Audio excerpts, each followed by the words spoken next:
Greg got me to take every single Void cover and make a PowerPoint of them.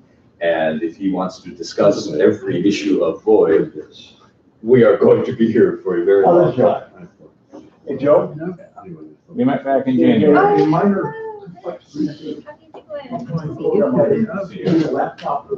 Okay, some more fanzines I found that I will get to eventually, but I don't have them cataloged yet. So. And you are. And you are, I'm sorry. We're assuming it would Rich Lynch. start when it's supposed to start. We're not ready to, we're here for the day. Ben, welcome. I was just thinking, wait a minute, I don't know where that badge is, and now I know why there isn't a badge. That's okay. Let's get you squared right. And Paper two, raw paper two. all right, and that will be fine. You want one? It might have been. See ya. Corflu that came. I'm not sure, I don't remember. I do have two about the I second one. know. I warned, If are you on the Corflu 36 Facebook group? Really Brilliant, wearing because I don't think Michael's going to have time to send the link to them. Can you email it to me? Yes, I was going to do that. so, have you bought something or you owe people money? Is that, and buying a book for $30 okay, cash. okay. You have the cash now. No, I have to go to the, after this. You can go now. Not You can just also start. post it. I've posted it to in the bar just now, but I haven't yet done benzene Not pen going or to start on time. Corflu 50. Oh, yeah, I can get it from the end of the bar. One of Yes, the yes, houses Maria in the first. room. I've just sent it to you direct as Yeah, well. but by the time I'll get up there and go, if the, I have to go to the safety deposit box. I have signing authority. Give me the keys. No. Good evening. He needs money. I didn't want to walk around with it all. It's like Last night. $100. No, it's less than that. Less than $100. Rockville is notoriously a dangerous place. Rockville is notoriously a dangerous place. Is it? Yeah. It's more likely I'd leave my purse somewhere. Don't put your eggs in all one basket, dear.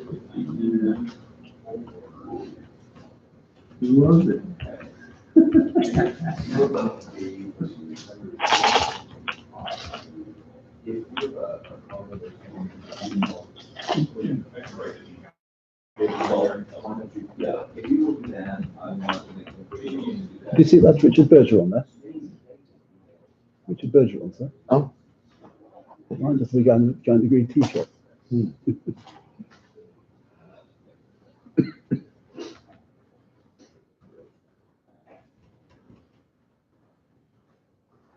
Susan, I'm Joseph. I appreciate you getting in touch about some of those things.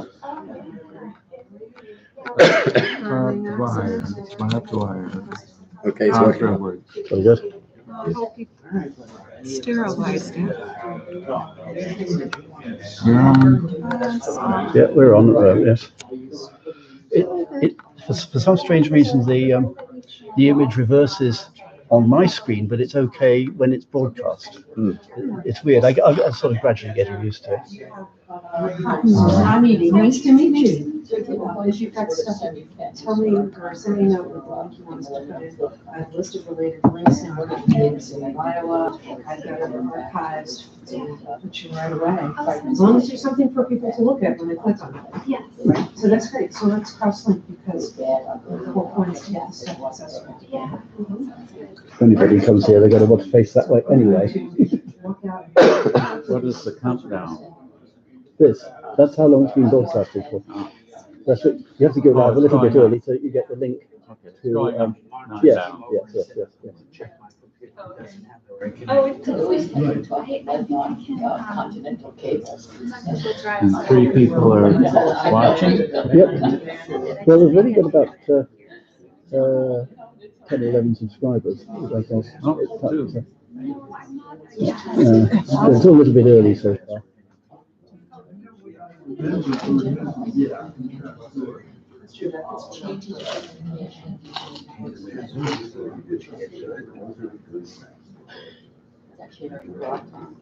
Yeah, but it's, well, you can even do 2 or 3 things. It's almost where team like. So it's about 5 hours later and That came together. Yeah, yes, it's about 5 p.m. in the UK.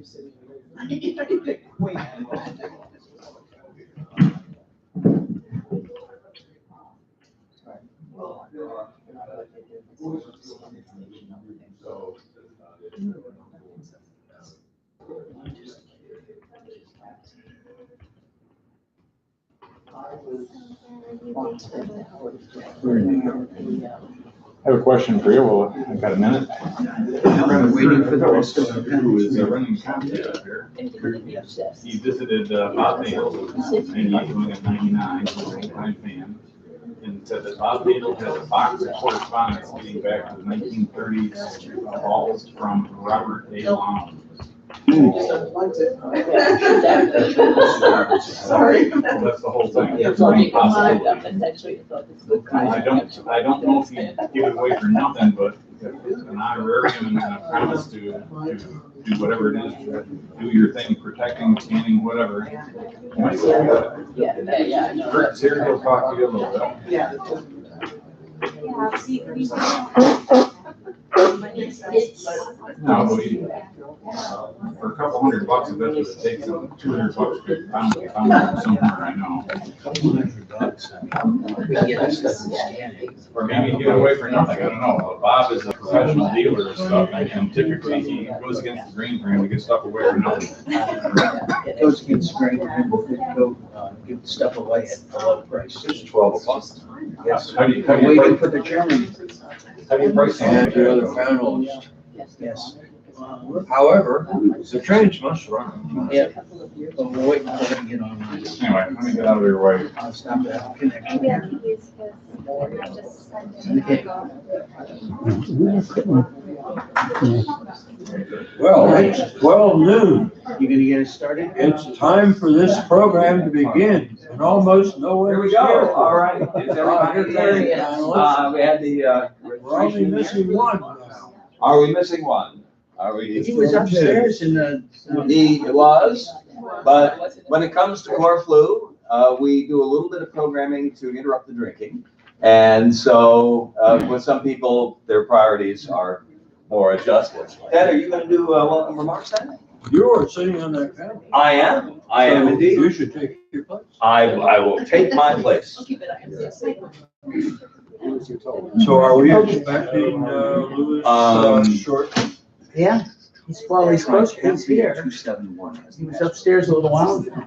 Are you keeping his panel? Mike just wants to look for him. Yeah, Is it off? Rob, yes, it is. It's going on, it's going on a YouTube link. Excellent. That'll be available.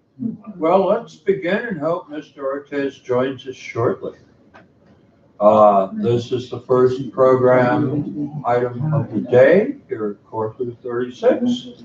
It is a beer can tower to the moon and other Finnish memorials, and I'm really curious to hear what they are.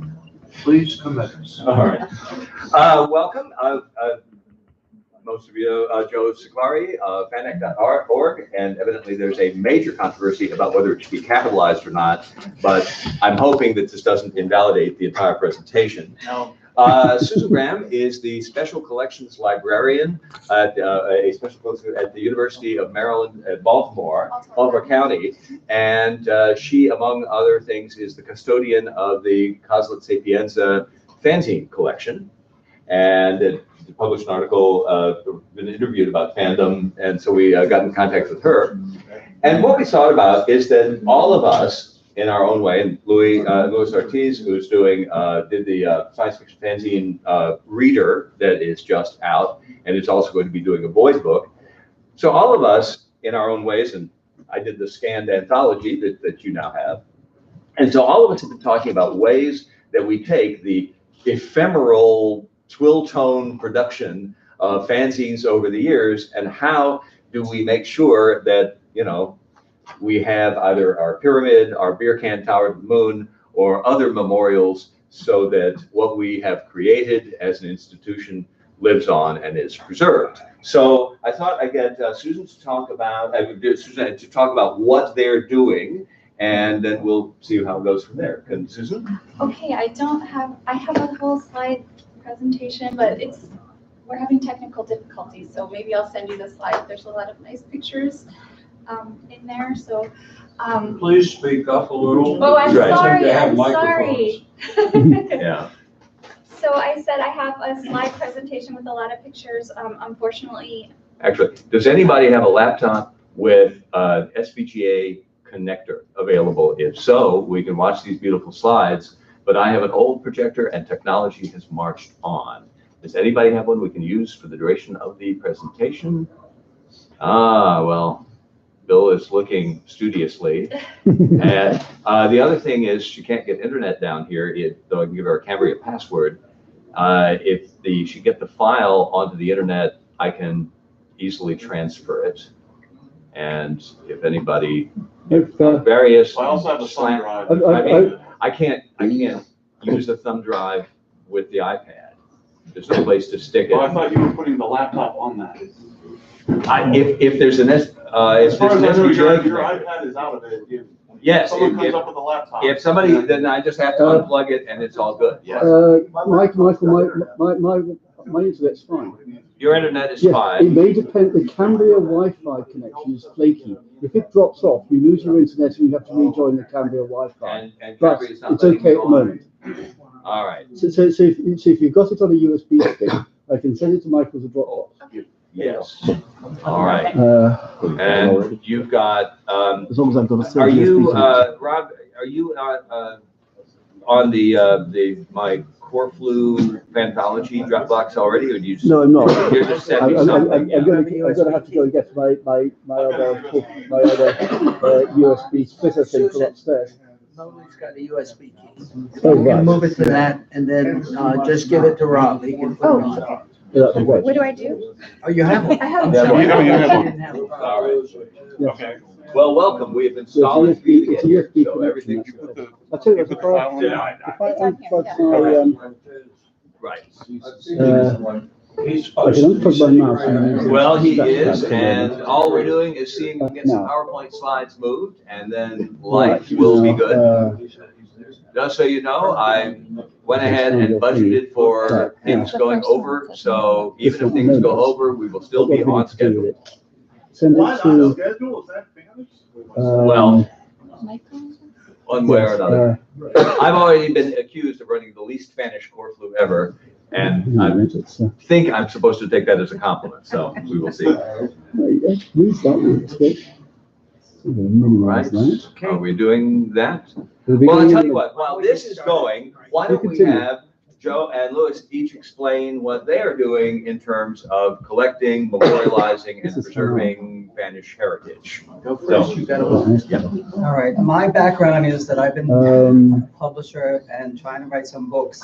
I've done a few books on a lot of science fiction artists, people like M. Twiller, Jack Gahn, and you can hear me? Not well. I'm not a big talker, so I'll try to do the best I can. Okay. So I'm saying that I have written a couple of books based on my interest, which is like art. So these are people like M. Twiller and Jack Gahn and a guy named Lee Brown Coy. And I've also done some other books, cult magazines, and a few other things, including this is the most recent, this comes out of the research that I've done for those other books, where I've had to do, I've had to go to a lot of fancies in some cases to get interviews and information on some of these artists and people and things that are going on in science fiction back really before I was born. So I've gone to, I would say, 4,000 or 5,000 fanzines in the last 10 years. And I've gotten a lot of information, and I started thinking that it would be a nice idea to get some of this stuff out there in book form so people can actually find it. And I'm talking about younger people, because I mean, everybody here likes fanzines, but there's still fanzine festivals are going around the country. New York City, Philadelphia, And I've been to a bunch of those. And the one thing, this is in the mundane world. And the one thing you'll find in these conventions and festivals is that there's no science fiction people there, except for me sometimes. And some people have an idea that they're fancying the whole world of fancying comes out of science fiction. But they think that this is something that started maybe like in the 70s or something. And they really have no concept of where the history of science fiction or even fanzines come from. So I started thinking that this is something that needs to be addressed. And I've started doing a lot of research in the last 5 years or so around fanzines. So this is the first book that I've had that I put out, which is based on some of the research that I've been doing. I have a couple of more books in the works, and some of them have been like already announced like years ago, but have not come out. But anyway, that's sort of my background. If anybody wants to look at the book, I have copies. You can just come up to me, you can look at the book. How about buying the book? Yes, if you want to buy the book, I have some copies. Begrudgingly. I didn't bring copies here to sell so much. And some people ask specifically, yes, Martin, I know, I got your email. But you can get it on Amazon, and it's really available in bookstores. You might have to order it, but it's around. Okay, I'm Joe Siclari. My voice may disappear. I recently had some surgery, and my voice goes up and down. Did somebody get mics on these people? Sadly, that ship has probably sailed. It would have been a great idea, but I doubt that it is achievable at this point. I heard somebody's live streaming, in which case they're getting no audio at all at the other end. Well, since we can't do anything about it, Joe, do the best you can. They're getting audio through the webcam, no problem there. Okay. Except the sound is a bit boomy, I'm told. I've been publishing material about fan history since 1977. When I started doing it with a fanzine, and I've been promoting at conventions. Eventually, after MagicCon, we took some of the surplus funds from MagicCon and started the Fan History Project. Back in 1994, we have a website that we started in '96 with some homegrown software that we're still working on and trying to improve, especially now. And what we do is we have a three-pronged attack, if you want, to preserving fan history. The first one is our fanact.org website, which is basically an archive of fanzines and photos, facsimile type scans of material so that you can dig through and find all kinds of things. We have over 75,000 pages on there and over 7,000 different fanzines. We particularly have nearly 3,000 newszines going back to 1936. So if you want to find out what was going on in fandom and science fiction, at least as far as fans were telling each other, you can go through that as a chronological listing of the fanzines as well. The other 5,500 fanzines are the general zines ranging from a few club zines to her zines. We have nearly 500 different titles online. We also started a fancyclopedia, which Mark Olson is the senior editor, and that has tens of thousands of pages on it as well. Basically, summary articles on all the material.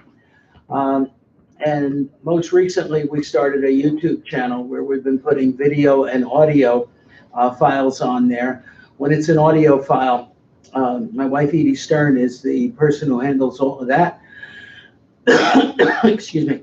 And she also digs through our files and other people's and illustrates that with photos of either the people speaking or what they're speaking about and things like that. And that material goes back all the way to the early 60s. We've recently gotten some other material that goes back even further that we will be arranging to digitize and put online. that's a summary of what the Fan History Project does. And I guess we'll go into more detail as we go further in the program.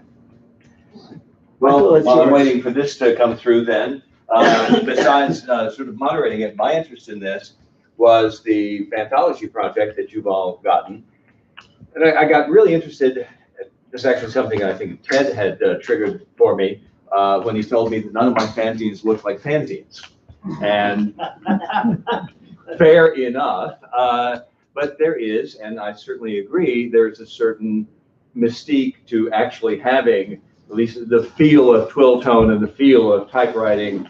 And there are certain things that are part of the fanzine culture we've all grown to know and love. And so making it readable by retyping it and publishing it in a book, great idea. I decided to focus on trying to get scans, seeing if I could clean them up, and doing something that would be something of a facsimile of what they looked like originally. And it was, for me, I'm not in that business, but I found it a very interesting project. And in a way, if I'm preserving fanzines or fan articles, I'd almost like to see something that looks like the original page, that looks like, you know, what I would have seen back in the day. Although CreateSpace does not use any twill tone, if they did, life would in fact be perfect. So let me see it. Well, about half of you here have contributed to the Fan History Project in one way or another.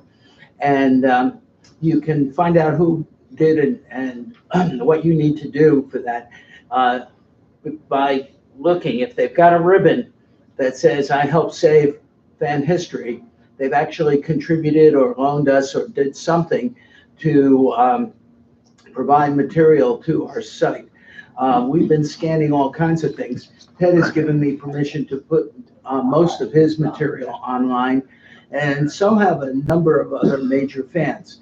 And so we are really going deep into my collection to try to scan lots of stuff. But in addition to that, just here, we've had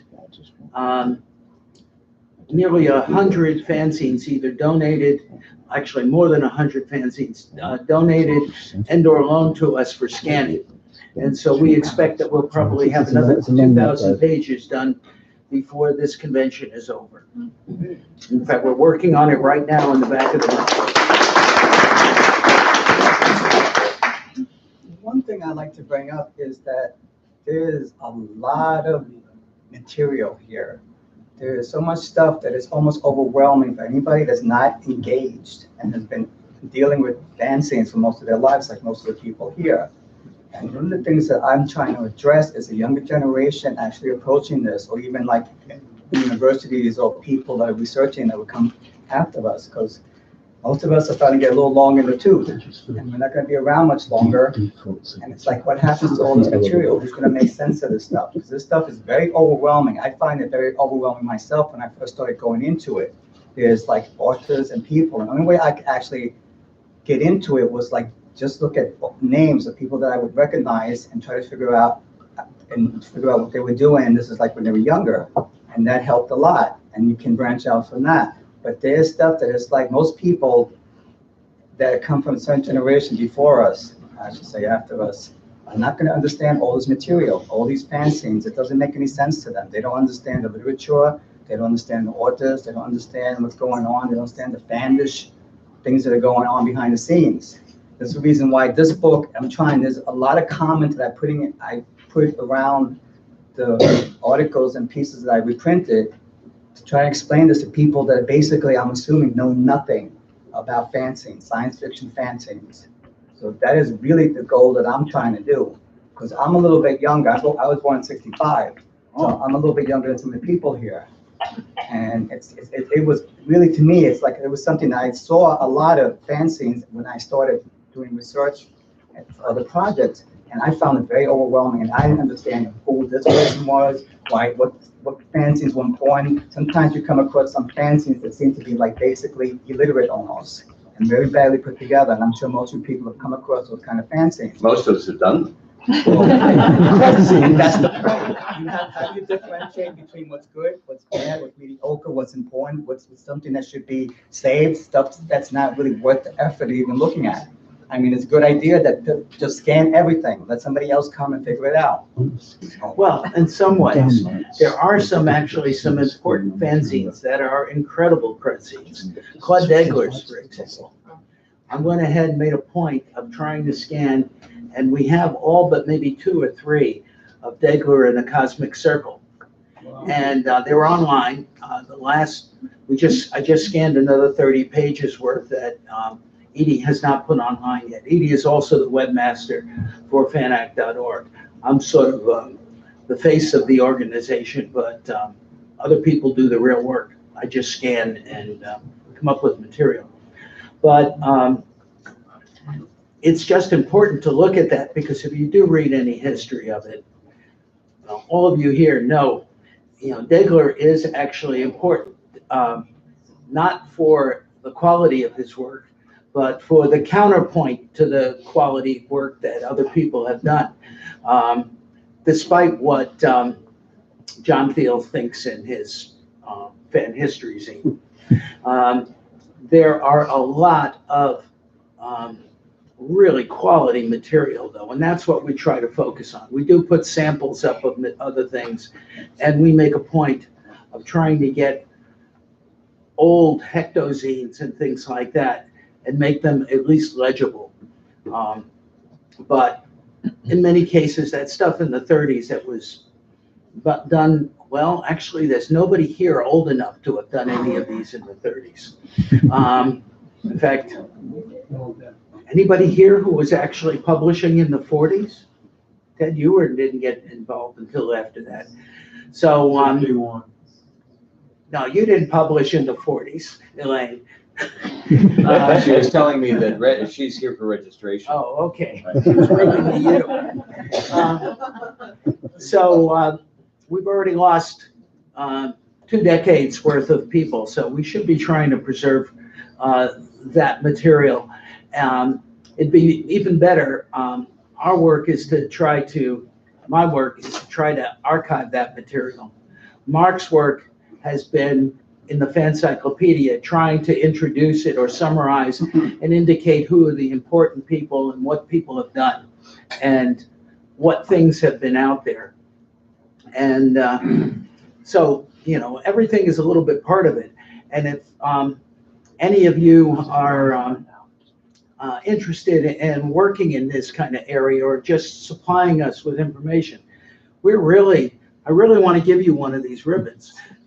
Please participate. And those of you who I miss giving them out, please come and take one.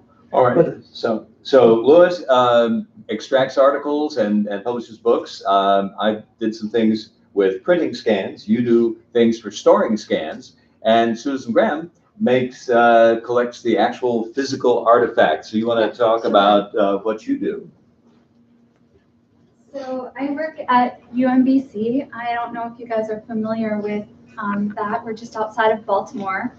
And it's a young university, only 53 years old, but we have a really great special collections.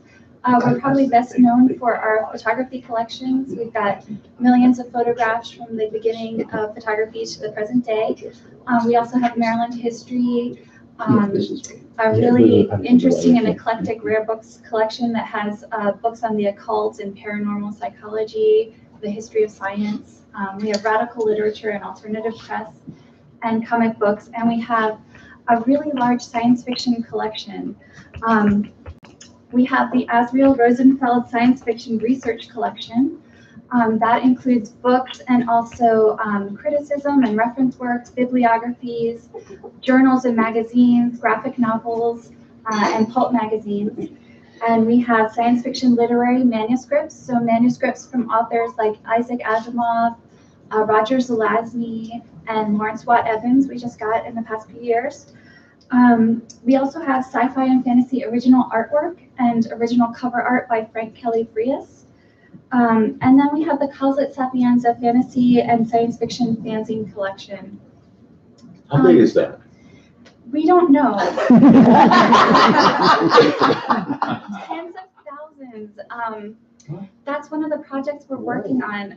So far, we've got about 15,000 that you can search online, but we have thousands more. So what we've worked on this past semester is just getting them in alphabetical order, and I'm working with our cataloging department to hopefully catalog, yes. I'm sorry, finish your sentence. To hopefully catalog those, and then we also have FAPA mailings and other APA mailings that we would do a finding aid for to keep that like an archival collection. Is that Walter Koslitz? Yes. Yes. Yeah. How did you end up with Walter Koslitz material is my question. I understand the Sapienza clearly. So it was purchased by the university in the 70s. So in the 70s, we had money. Now we have everything we get is by donation. We do have an endowment that was established by Rita Sepulveda-Seltz for science fiction, but we otherwise don't have any money. So in the 70s, when they were interviewing, so the special collection started in 73, and they surveyed the faculty on campus and for what to collect, and they were saying photography and science fiction. So they bought Walter Koslitz. It's from 1937 to 1972, and it's got a lot of FAPA mailing runs. Yeah. And then Peggy Ray Sapienza, who some of you may have known, who I didn't get the chance to meet, but we have her collection. She donated it in the early 2000s, and that of her late first husband, Bob Patlett. So He had a really significant collection from the 40s. Yes, it's great. I encourage you all to come. We're open to the public, and I'll talk about some things that we're trying to do to get more people to know about the collection and use it. Can I ask one quick question? Sure. You said that this is available online. How? It's How not. is it available? It's not it means we have like records for it. So like you can buy the book. You can see what is there. Yeah. Yeah. So we have a really small staff, and they've cut our student hours. So, but I'm really grateful to Michael and Joe. They've put me in touch with other institutions that have fanzine collections. So maybe we'll be able to collectively do something. How does your collection compare in function and size with the Eaton collection, which I have a long association? I don't know. What I guess I think of us as kind of an East Coast repository. I'm not sure. I know about the Eaton collection, but I'm not sure exactly what's in it. So I'd have to take a. Its total size is a little over 160,000. That's includes SF magazines, fanzines, everything. But it's really large. Okay. It has the collections of Terry Carr, Bruce Peltz, the photo collection of J.K. Klein, and so on. And my favorites too. Yeah. Well, we also have convention materials, and it's got to be maybe 70,000. I have no idea. We have boxes and boxes. So hopefully our next step is getting more staff involved, like from our cataloging department, and our students have put everything in alphabetical order, so they can catalog it more easily. But there's just it's massive. A lot of work yet. The Eaton collection actually is not certain how much material they have. You mentioned 160,000, and in a recent email, they were talking about 370,000 fanzines, which I don't think they have. No, they don't. I should mention that the people there are largely incompetent.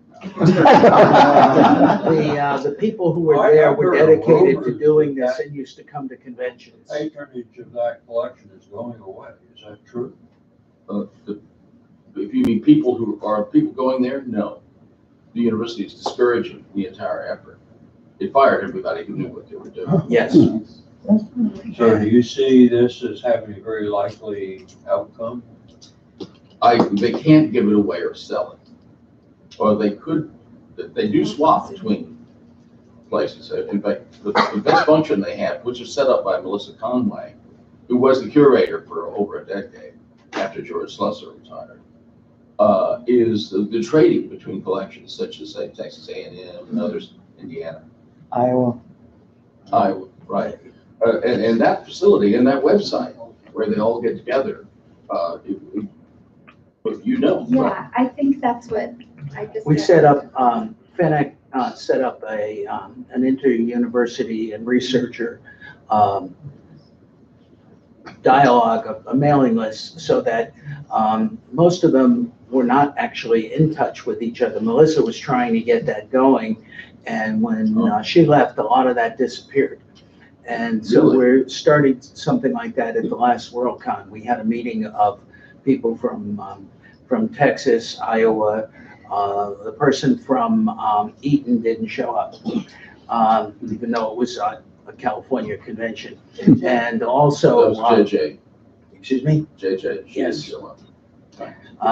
And there was some question on exactly how much material was in that at their site. There is a lot of duplication, obviously. There's going to be a lot of duplication in the University of Maryland site. You've got two people who were very heavily into FAPA, so you're going to have multiple mailings of FAPA. Well, just having Terry Carr and Bruce Spelce's collections must be, at least 50, if not 75% overlap. Yeah. There was considerable overlap. I got most of the overlap from Bruce's collection. My arrangement with Bruce was that if the university, they got it 2 days before he was about to ship all of his fanzines to me. And they picked it up, and his agreement with them was anything that was duplicated in their collection already could be shipped to me. So I got those and still going through it. Well, let me ask a sort of related question. A lot of us have amassed our own collections, and I can say right out, my son is not going to want it. And so at some point, a lot of us have things that, again, lots and lots of duplication. What would you recommend? What kinds of things should be donated? What kinds of things are just, please don't bother us with this. Don't try to give it to us. We don't want it. What should we do? Those of us with smaller fanzine collections don't want to throw it away, but are they preservable in some way that makes sense? Yes, and if we do accept donations, we would gladly take donations. We probably, if it duplicates what we have, we'd probably see if it was acceptable to the donor, which copy was in better shape, just to keep one copy. So yeah, we just got, I saw Rich Lynch, he just donated some mimosas to us last semester, I guess, last fall. And then we got a great donation from Jane Donnerworth at College Park of Aurora and Janice a couple years ago. So we are actively accepting. And it depends. If you have a handle on what you have, that's really helpful. It doesn't have to be a complete inventory, but size and titles and types of formats is helpful too. And just kind of seeing, we would love to diversify the collection, maybe some more female fanzines and LGBTQ, people of color, things like that. But we're open to it all because we want to preserve the history. So, yeah. Two things. Do people know about what happened to the Locust collection? That it's, I think, at Duke, and it's been announced this week that Charlie Brown's books and Locust sold everything before they moved, and it's online, and it's not Duke, I'm sorry. It is Duke. Okay, well, I have a baby boomer brain, okay? The question is, can you tell us how people have done research in your collection, or what sort of things people have come and asked you for help with, or how they use it? So we help connect people to fanzines, help with their research, help them find things in fanzines. We make scans. For example, we helped Chris O'Brien with his book, The Forrest J. Ackerman Oeuvre, sending him lots of scans. looking for articles and scanning them for David Schultz, who's writing the bibliography of Clark Ashton Smith. And then a really great project that was kind of a turning point for us was called the Interdisciplinary Collab. And that was an interdisciplinary research program supported by the provost of our university. And it was an intensive 4-week project with students, 3 students from different disciplines and a faculty member from media and communication studies. And they put together a whole site, and I'll share, it was on a slide, but I'll share the URL. They put together a really great online exhibit. And so it has information about fanzines in general, about our collection, but then also talking about how fanzines were produced initially. They did digital stories, so they did videos, so 3 different videos on 3 different fanzines. And then they wrote some in-depth individual essays, and they've got like a gallery there. So that's some really great research, and I think that's how we've gotten a lot more attention of our collection, was from that collab. We had an article written, a video made. We were invited to speak at the Mid-Atlantic Popular and American Culture Association conference. And it was really wonderful working with those students across the board. They loved it. They really loved the different personalities of the fanzines and of the people writing for the fanzines. We also use them, we do instruction in the special collections, so we have classes from art, history, media and communication studies, gender and women's studies, who come in to learn about archives and research. And so for activities, we often pull fanzines.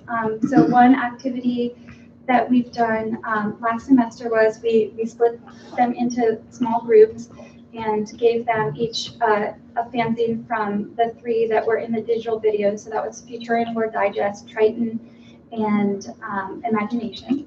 So they got practice analyzing the documents, the physical item, and then we gave them iPads and they watched the digital video. So they compared what it was like to physically see the thing in person, but it's out of context. They're just seeing one, they don't know much about it. And then what they learned from watching the video, that where those students had more time to do research. And then Don Snyder, who is the professor who did the collab with us, he brought his class in again. I mean, not again, he brought another class in spring for a couple of sessions. And they had pre-selected some fanzines, and they chose a fanzine with like a few issues, and they wrote about the physical structure, what was unique about it, and the contents, and then like a research question they could answer if they had a semester-long project and give presentations. And then Don is continuing research. He's looking at FAPA mailings from the mid-20th century for discussions of McCarthy and the Red Scare. So those are some research. I wanted to, Liz, what is upcoming with your publishing efforts related to fan writing and fan material? Well, I'd like to address something that Susan was talking about, because I've done a lot of research in libraries and archives on fanzines, and one of the things I learned early on was to stop doing that. And the reason for that is that there's this whole hierarchy of trying to get at the material. There's limitations. There's like you can only get so many items at a time. You have to put in for things beforehand, and sometimes you have to like handle things in specific ways. And it's very slow and a very bogged down process for me personally. So what I've done is bypass that, and it's not a reflection on the university and what you people are doing. But what I've done is contact people that have fanzines. I bought tons of them off of eBay, and once I get what I want from them, I put them back on eBay. And there's a lot of people, Joe knows that I've contacted him. There's about a dozen people I've contacted over the years, either to lend me something or scan it for me. And it's like I've had no problems with that. And I can get like, sometimes at home, I'll get like 20 or 30 pieces of different fanzines when I was doing hardcore research in a day. And this way I could actually go through the stuff very quickly and not be bogged down with spending like 10 years to do one book. And that's one of the problems, because it's like so much material and there's so much to go through. that is like that kind of situation in that library or archive, it is just too structured, and it doesn't work for me personally. Right. All right, so, but what's coming up next? I mean, that's a great, you're doing a Boyd anthology next? Oh, yeah. So you don't have to say too much about it right this minute, but what else did you have? Well, I'll leave it for the next panel then, but I mean, I have, I'm doing an oversized, like an art book, which is taking into account most of the visual elements of fanzine. There's a lot of interesting visual graphics, design, cartoons, art that's in there that I don't think people are aware of so much. So that's the next project that I have in the works. And that's more of like an art book, so illustrations more than anything. And there's some comments here and there that explain things, but it's really just to showcase the art and graphics of fanzines, science fiction fanzines. So that's the next project I'll be working on. There's also, this has started because I've had all sorts of people contact me and say, oh, you should have did this, you should have did this piece, you should have done this other piece. And so there's another volume of this, because I left out a lot of pieces already. I'm telling people, in some cases, yeah, I read that, I considered that, but the book was supposed to be like 300 pages, it turned out to be 400 pages, and it could have gone twice as much. So, I mean, there's other volumes, at this point, there's other volumes, and that's why this is basically covering the 1930 to 1960 period. Because there's like so much stuff after that, and that's sort of the next volume of this book, which I already have half the pieces selected.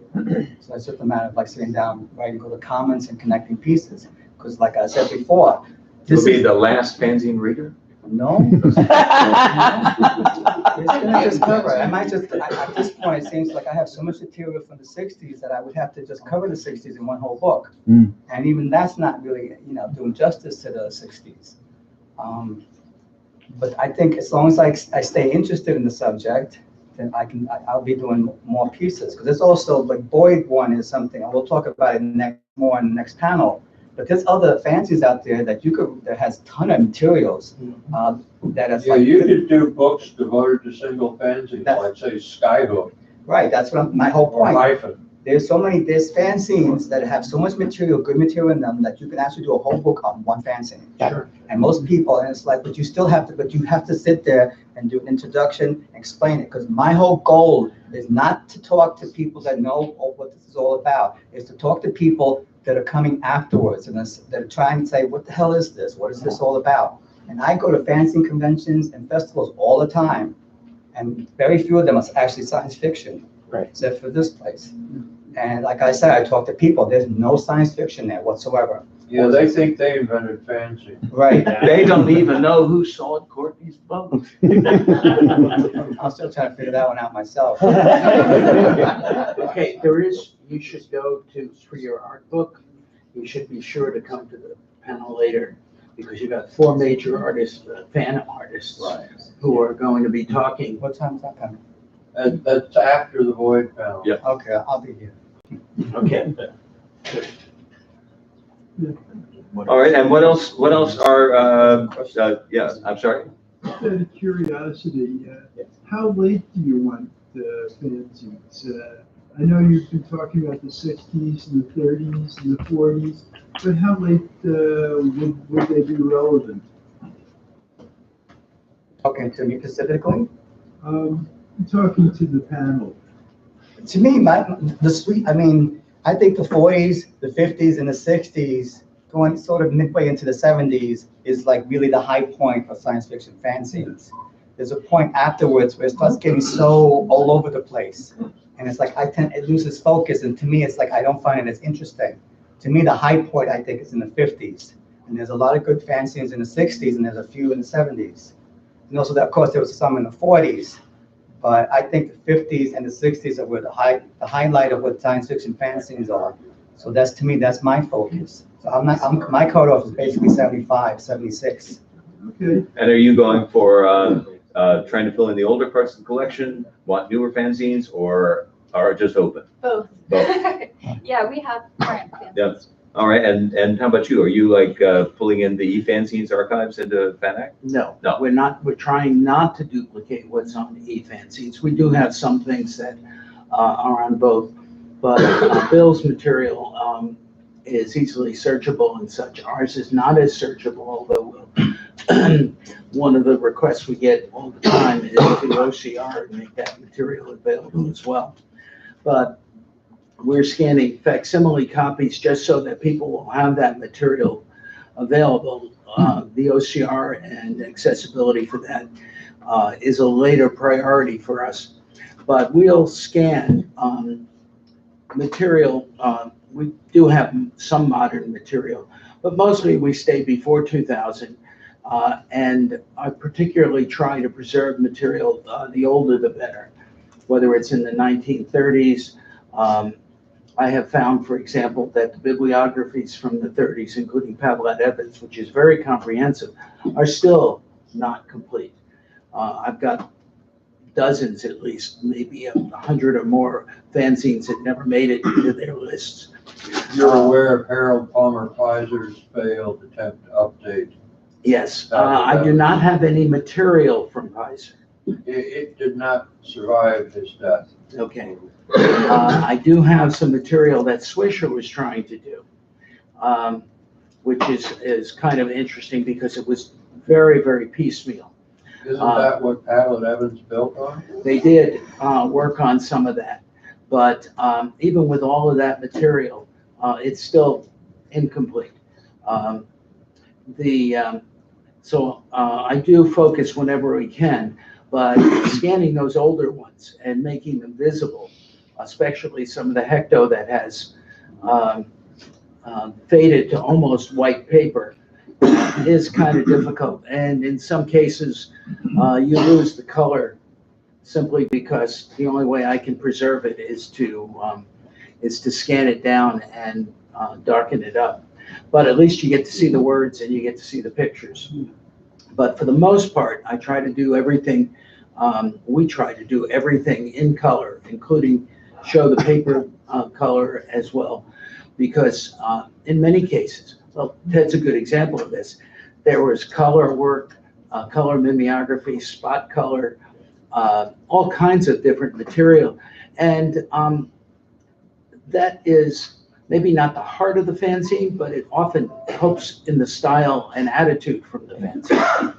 So we keep trying. Part of the overall feeling. Yeah, right. That's why we're scanning them as JPEGs, as a picture, rather than trying to spend all that time to OCR it at this point.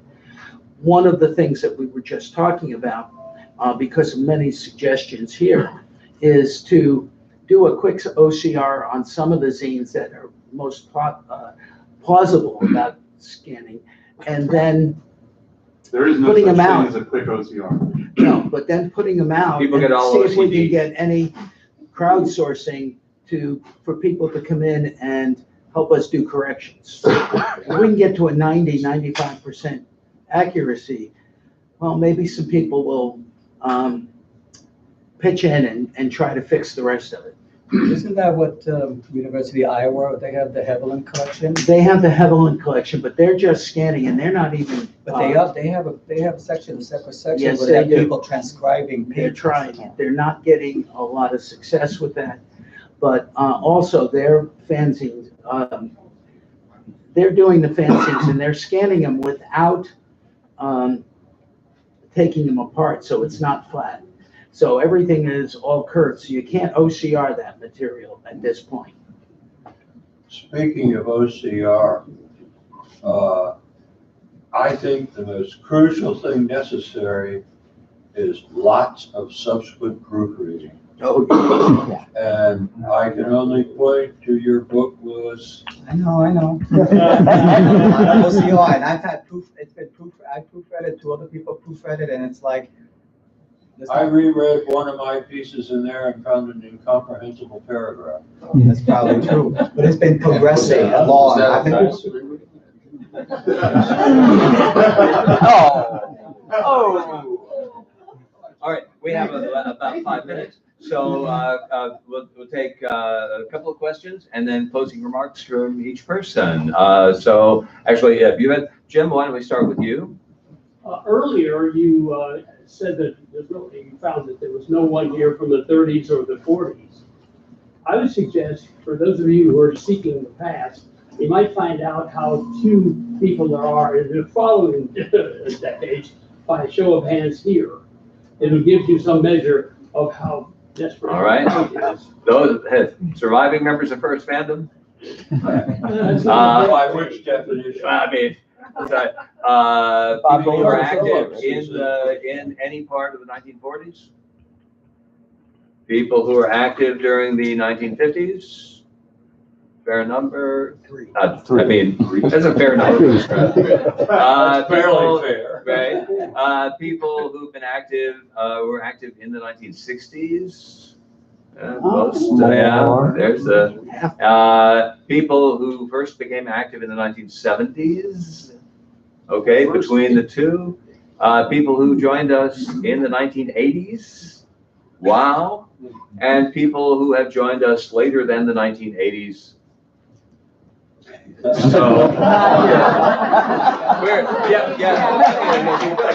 so I guess we have a bell curve distribution here, with most of us in the 60s and 70s, and probably, let's narrow it down, mid-60s to mid-70s.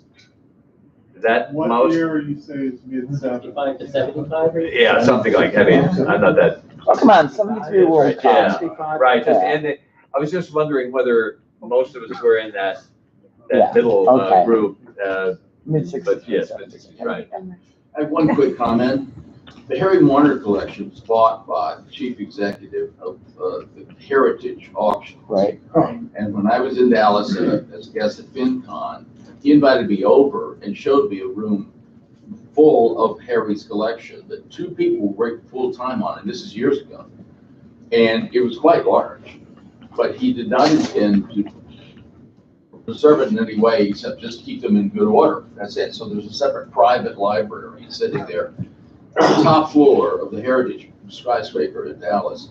And I spoke to him about making it more available to people. He said if you look down the street and see what was possible, you might get in touch with it, because it's quite big. Now we had one from Martin and one from Rob in terms of questions. Martin? Joe, I was wondering if you could answer the question I asked about Susan Graham. You have stories of scholars using fanac.org? Yes, we've coordinated with other scholars. We've coordinated mostly with the University of Iowa at this point, although Susan has just offered to scan a number of fanzines that we need. I do get a lot of requests from people doing research. We supplied material, for example, for the Ursula Le Guin video, the film that has been done, both interviews and background information. We'll often get requests for some specific things, sometimes from bibliographers who will say, we heard that Lester Del Rey's first piece of fiction was in the 1939 fanzine, and give me a title. Don't ask me what it was, but and I was able to at least dig through my fanzines and find it for them. We get all kinds of things. I also get things from genealogists. I had somebody who was doing a family history, and H.C. Koenig he found that I had some fanzines for him and asked if I knew anything about him. I didn't really. Koenig was gone long before I got into fandom, but I scanned a bunch of fanzines for him. And now I have a H.C. Koenig family history sitting on my shelf. And, no home is complete without one. That's right. Rob? I was going to ask about the sort of whether you had much in the way of, this is for Lewis in particular, any, material from the UK available in your when you were choosing your fan. I was wondering any reason why I was talking to people, but I realized that that's getting a little bit far afield and beyond my scope, because it's complicated enough with American fanzines if you start branching out. Because I was talking to John Henry Holmberg, and he's made all sorts of good suggestions, all sorts of foreign fanzines. Yeah. And I agree with him that there should be more foreign fanzines included in things that I'm working on. Because of course the British scene was more unified with the American ones because of being English speaking, of course. Well, I do, I mean, I do cover Walt Willis in the book, Sure. who I consider is one of the best writers in. Oh, yes, yeah. We all do. Yeah, I never actually read Walt Willis before I started doing this book, and then I read a few pieces here and a few pieces, and I said, wow, where's this guy coming from? And I couldn't understand where it's like, how did he just do this? And it was like nothing, he was writing in the fanzine, and I was looking for books and other things by him, because I figured this guy has got to be like a professional writer or something, and there's really not much there. And I was like wondering, how could this person just work in a fanzine at this level? And most people don't even know what he's He doing. wrote 2 books, only one of which was published. Yeah, it was called The Improbable Irish. And it's published under- under pseudonym. Which should be put back in print by. It'd be a great thing. Yeah. Well, let's talk It's very afterwards. funny. The rat that ate the railroad, you See, know. he worked for the Irish government, the Northern Irish government. He was the under Home Secretary when I visited him in 1969. He had a box in the Irish Parliament. Did us on the tour of it, deserted because the Brits. But that's why shut it the down. book came out under pseudonym. Right. All right. If you yeah. decide to do that, I have the manuscript. Send that. All right, so any final questions? Any final word from our panelists? Well, yes, thank you all very, very much. Now, we are fortunate to be here and opportunity to continue the conversation. In the meantime, we have our 10-minute break and then our second panel on Void. But it's only a 5-minute break. Oh, right.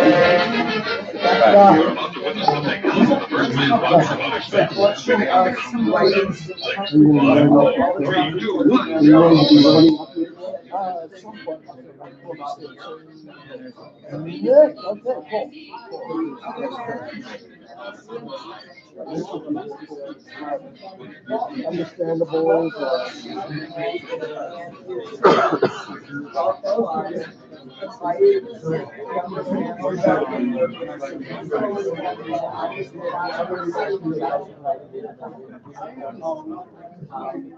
I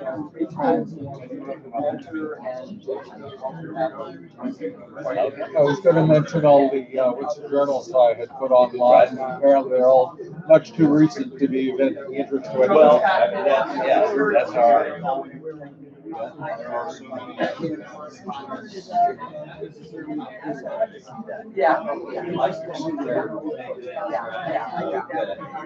All right. Oh.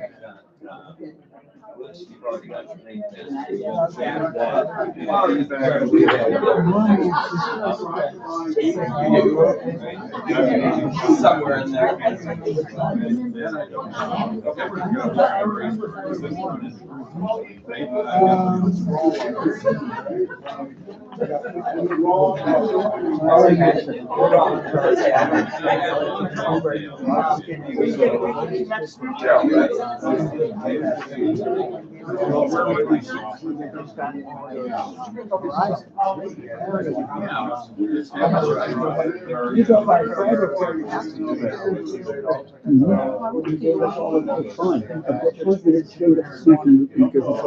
Yes, and I've got. Yes, indeed, that's a good action.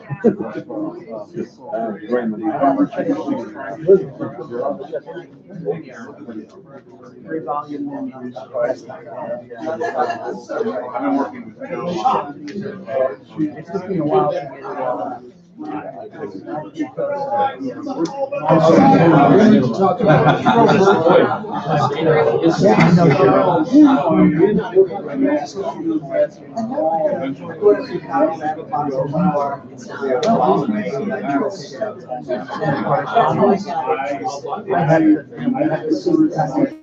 It would have been better if they Talking about it, or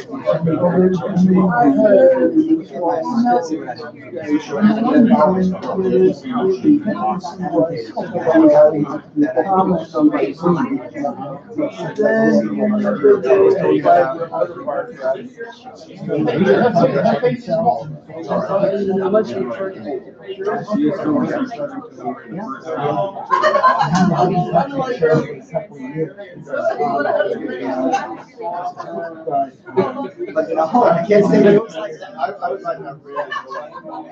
That's amazing. Sorry.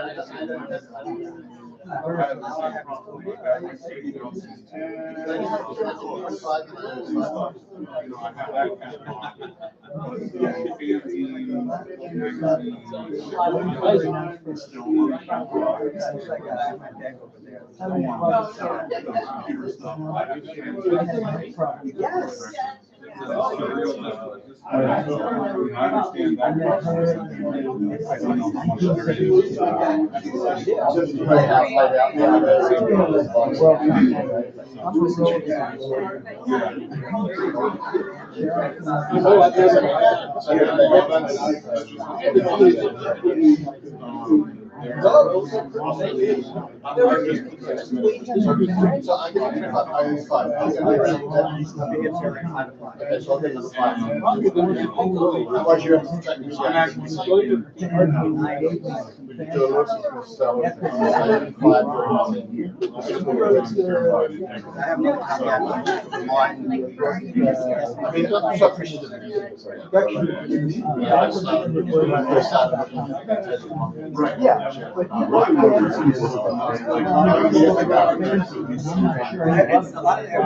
No, he's loved it. I did the book. I did the 10, 12. I did a lot of research on that.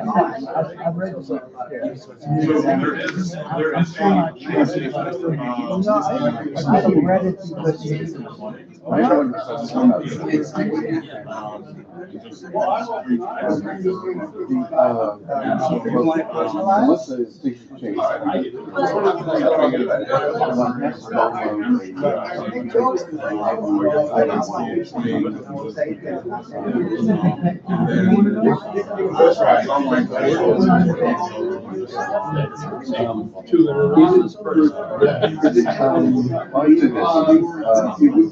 there exists, if you don't want to use the original sequence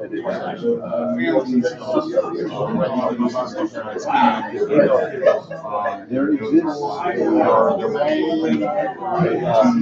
knockoff by either Corel or Windsor, which will enable you to minus pages in a single document.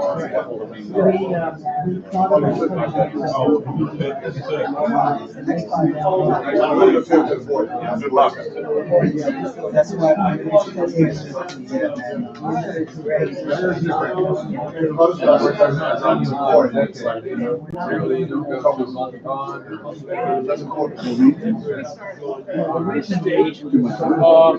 I never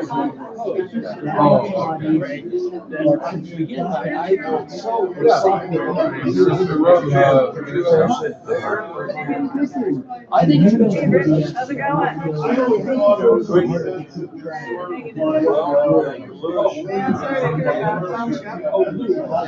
But I know you've been so low and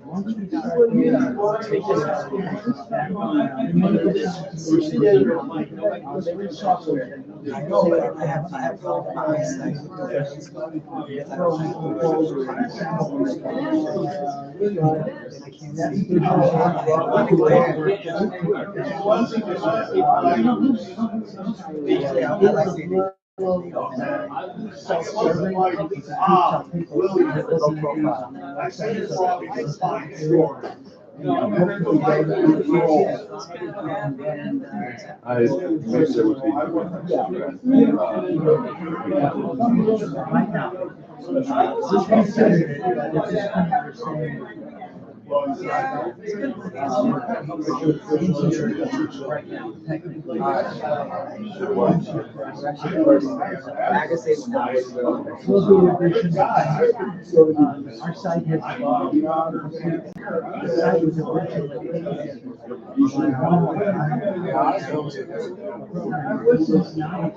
Well, it's all the issues.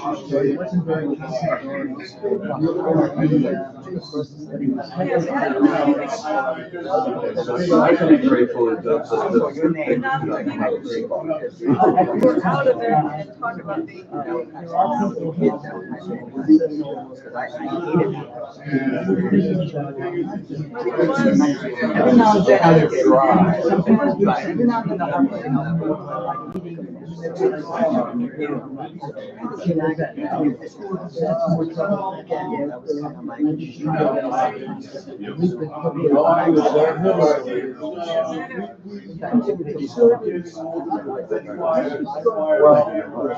I started FNS in '63, that is '68.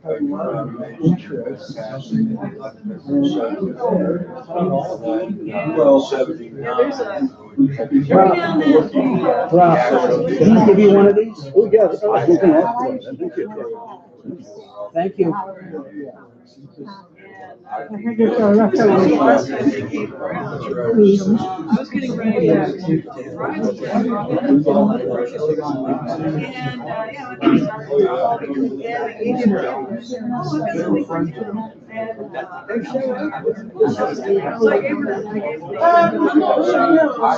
Growing up, so I have a lot of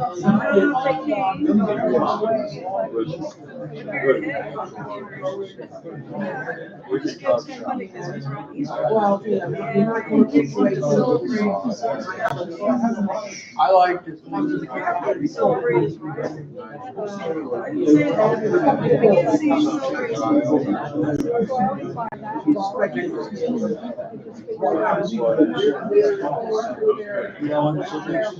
Greg?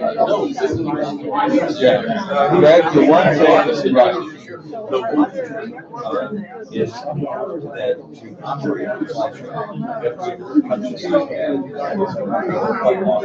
the so I can sit there and be old fashioned.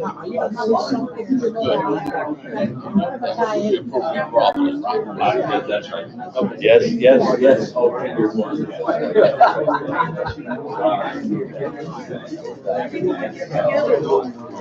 Yeah, you got it. Found that.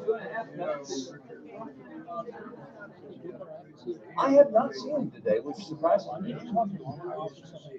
Well, who is over here, Andy? I haven't seen him today at all. I mean, just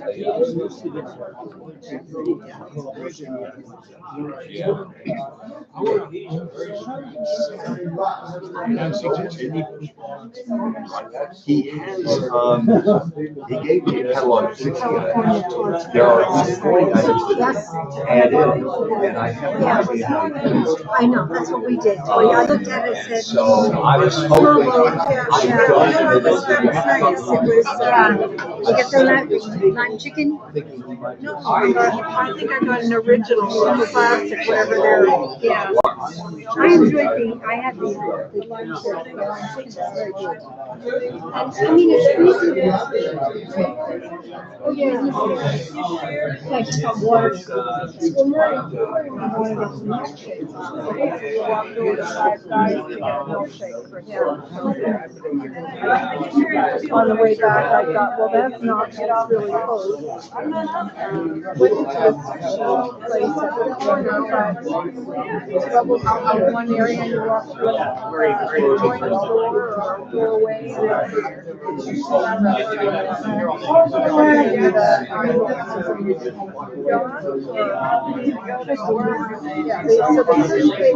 I guess they're having an issue with that.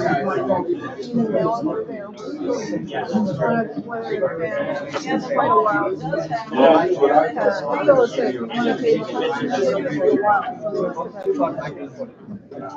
I went out of there. I know I got one.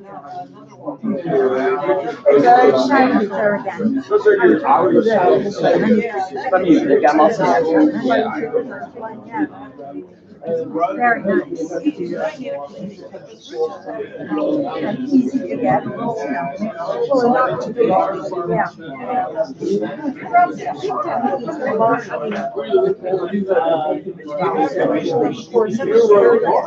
So I'm waiting until I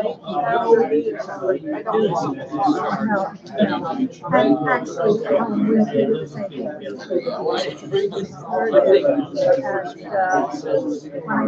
Yeah, that's the original part. All the rest is. I love this project. It's always and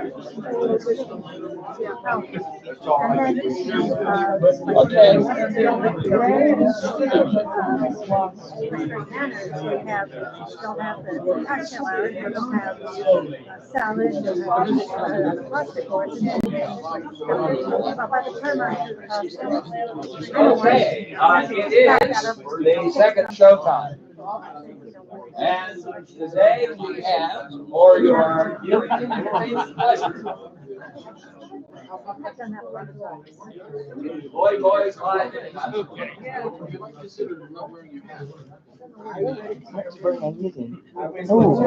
And our panelists are three people you've probably never heard of. Yeah, I did. We don't like them. That's right. Jim and Greg Bedford, the original founding editors of Void, and Ted White, who became a Void boy. And Void boys also included two people who are sadly not here with us today. Oh, there you go. I'm just holding it. That's right. One of the two known copies. Right, and you can see the fine hand lettering, right? And so we're good. Hecto. Now, Hecto, very good.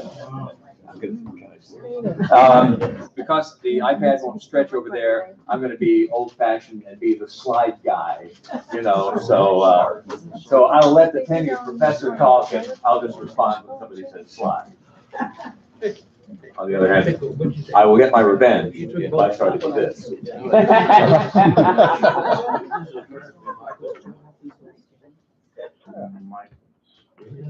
So it is. It's up to you. I'll do the way. This, by the way, is the last, Void 29.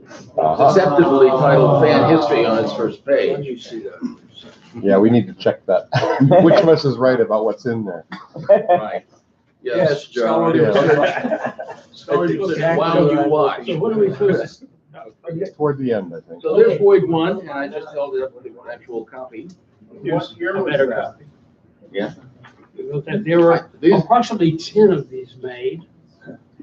And I know that the last time there was a sale, maybe 5 years ago, Lickman tells me it's over $100, which is 1,000 times what we offered it for, a dime. We announced in a later issue, in number 5, number 6, we were going to have to make a 50% increase in the price. Inflation, 15 cents. We did this in Germany. No, this was done in Atlanta. No, we didn't have any. Look, we wrote it up in the 80s, and it says very clearly that we did it in Germany at the top of that house on 5 Bortweg Way in Gießen, and that we bought the hectograph from Sears Roebuck International. But my biographers don't think that's right.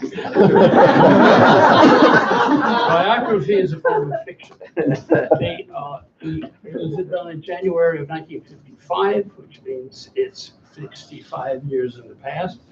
And we produced the first 6 issues in 10 months, which attracted a great deal of attention from the European fans who had no regular fanzine output that was reliable, and we were just turning it out. And so we got a lot of European authors like Ron Bennett and John Barry and Julian Parr, Jan Janssen, and others to contribute. And we gradually went away from this issue, which is entirely produced by us, to really having a good international coterie of people. There's number 2. I did all the graphics for the first several issues for my sins. We shifted from issue 6 to 7 and shifted from a European orientation to a more American Genzine format.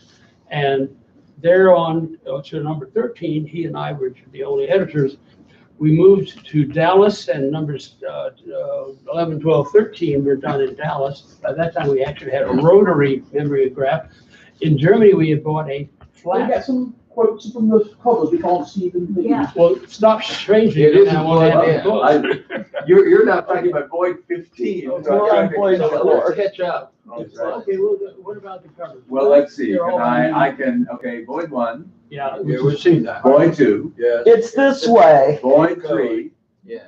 What's that say on the At bottom? this point, we introduced a new issue, the idea of What's children. that? Read, who me? Why, I've been to an SF con. Why don't we move on?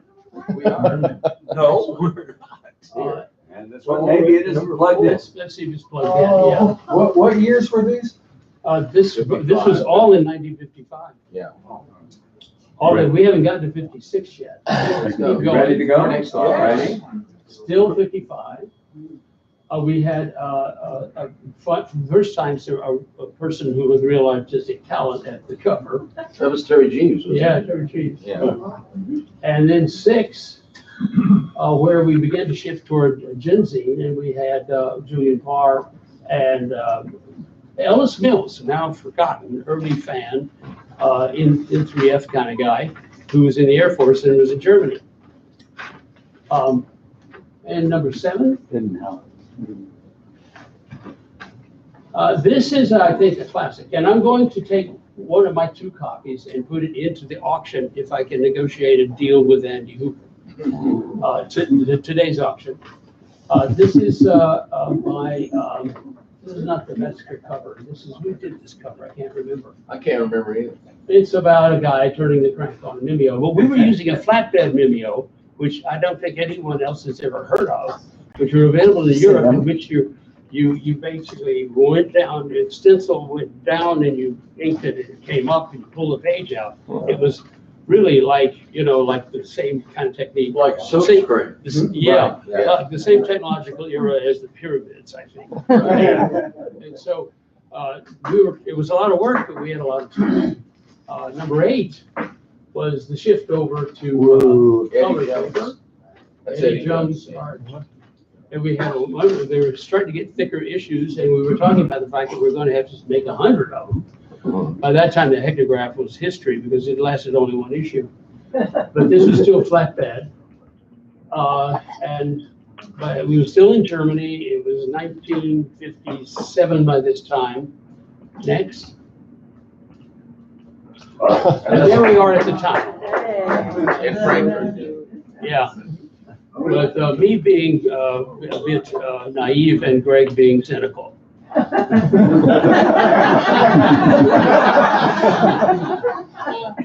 Okay, number 9. Okay, the great Adam cover, maybe the best cover. Actually, I think 13 was the best cover, but this is the second best. We ought to put it in the book. This ought to be in the book. Yeah, it's brilliant yellow, by the way. Yeah. It's yellow, baby. Yeah. By the way, I have all of the first 13 issues here with me. If anybody wants to see what was actually in them and touch the holy papers. Okay. I can walk again. Okay, you will be blessed. Number 10 was, here we go, number 10 upcoming. Another Eddie Jones. Another Eddie Jones.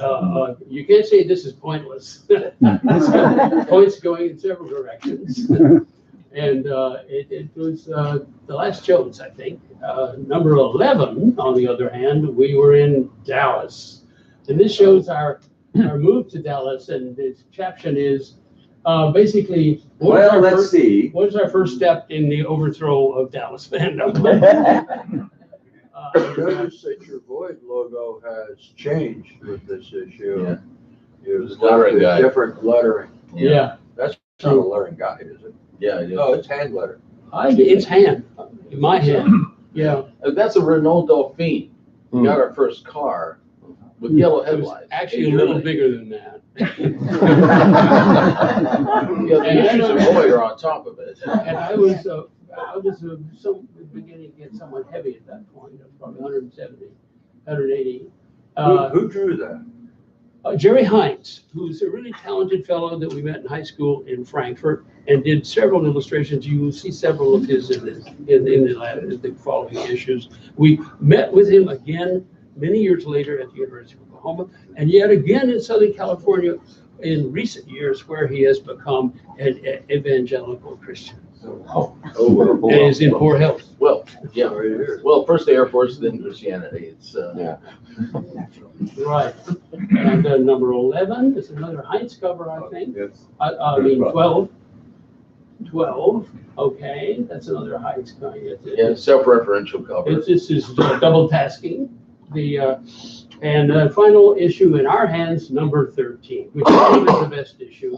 And this by George Metzger is a cover where you see I'm there soldering electronics, which is I was building electronic stuff all the way through Germany and Dallas, and went into experimental physics, as you will hear about tomorrow. Greg is over there reading science fiction. Tom Reamy, who was later to become a significant writer a decade later, is asleep. Everybody else in there is a Dallas fan, and they're all sleepy. And the quote, if you can see it there, in fact, I'll just bring it up here and read it myself. Number 13, the quote is a quote from Kent Muma, the greatly lamented Kent Muma. Quote, with the sudden appearance of the Frankfurt insurgents, we were known as the Frankfurt insurgents in parallel with the Rayburn Toronto insurgents. With the sudden appearance of the Frankfurt insurgents in Dallas, I imagine Brown and Sodick and Jennings, etc., will soon burst into fanish activity. This shows them all asleep. And there's another reference. You notice the tower of beer cans, right? The figure at the bottom looking at it is a direct copy of a cartoon by Dave Reich, who took part in the tower. And those are the first 13 issues. At that point, several people have asked me this today and yesterday, why did I drop out and why did we transition to Ted White, who will speak for the rest of this entire panel? Hey, you got half the panel. It's because of several events that occurred at once in 58 and 59. The best thing I think that ever appeared in Void was Kent Muma's last column, which is a con report on the first Southwestern Con, which took place in Dallas in 58. It was a deeply cynical con report, as is almost everything he wrote, and very negative. Shortly after that, due to being told that he was going to be drafted, Kent Muma committed suicide, which was a devastating on his 18th birthday, on the day he was supposed to register for the draft. And they told him, of course you'll be drafted, which they told everyone. In fact, only maybe 20% of people were drafted. They didn't need that many. There was no war. But he believed it. He didn't understand that's a recruiting device, because they also say, but if you volunteer, you can choose where you go and what you do in your service. So you really should volunteer. And serve an extra year. And he didn't understand that was a sales technique, and thought he was facing 2 years in the military, which he couldn't bear. He would have ended up editing the Post newsletter in some place in Europe or something, and then gotten the veterans benefits to go to college. That's what really would have happened. But he committed suicide, which is really devastating to those of us who are good friends of his and had seen him only recently. Only months before. The other thing is that we begin to focus toward the real future, and that is we were getting ready to go to college, and we had to think about the future. In those days, after Sputnik in 57, people were very future-oriented and focused. I must say, very different from any other era in history that I know. And so we decided that we didn't have the energy to do this anymore, and we decided to quit. But Ted White came along, and I dropped out. Greg continued as in writing editorials, and then the torch passed to Ted White, which would be with number 14. No, it's fine. Now, the way I remember it, and I'm not sure Greg remembers it the same way, but we'll find out in a moment. I got a letter from Greg. This was in the fall of 1958. Just after Kent. Just after Kent's death. Now, aside from Greg and Jim, I was Kent's closest friend. And I had been in communication with him mostly by mail right up to his death. He actually said, well, see, I had just met and was about to marry Sylvia Dees. And Kent expressed the fear to another person that now that I would be all involved with Sylvia and my marriage, his friendship with me would fall by the wayside, which is of course not true, but I had no way to reassure him once I heard that. But I got this letter from Greg, and after talking about Kent, he told me that Jim was dropping out of Boyd and that he wanted to pass the torch on to me. He wanted me to take Boyd over. And I said, okay, but you got to stay on.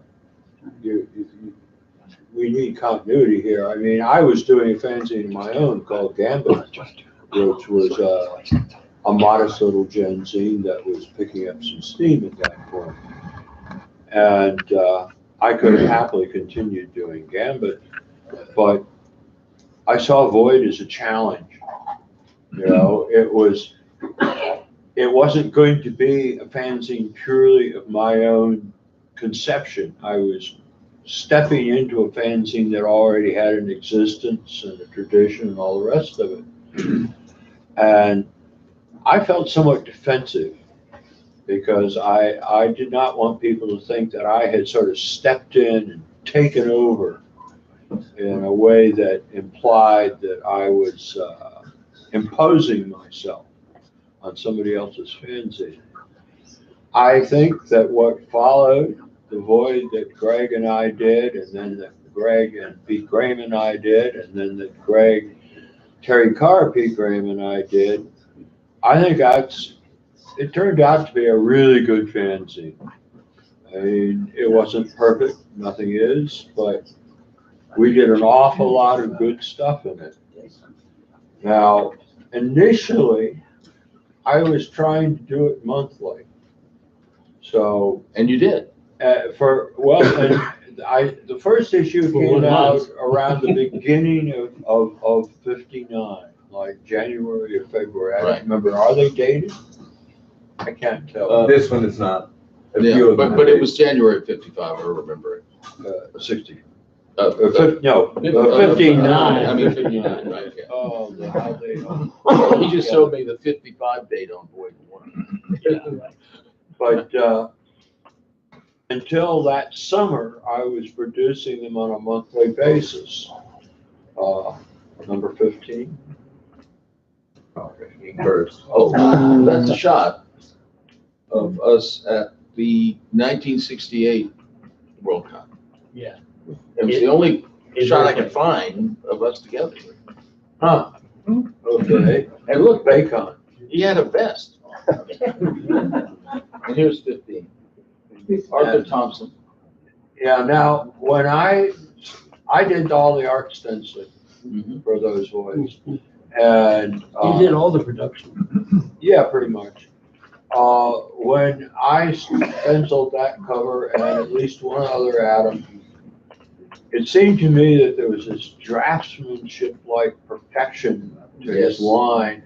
Right. And I used straight edges and French curves and whatever else I had in order to try to preserve that line. But in the process of doing it, I discovered a dirty little secret of Adams. His lines didn't connect up. I did correct some of that, just so that the geometry would be better. I think he was a draftsman. Yeah. Well, and then also an illustrator for technical firms like air firms. And by the way, he told me that the reason he did that is that he wanted the eye to do the connecting and it would help with the perspective. That was his theory. I asked him explicitly when I met him in London in 1959. Seven, right.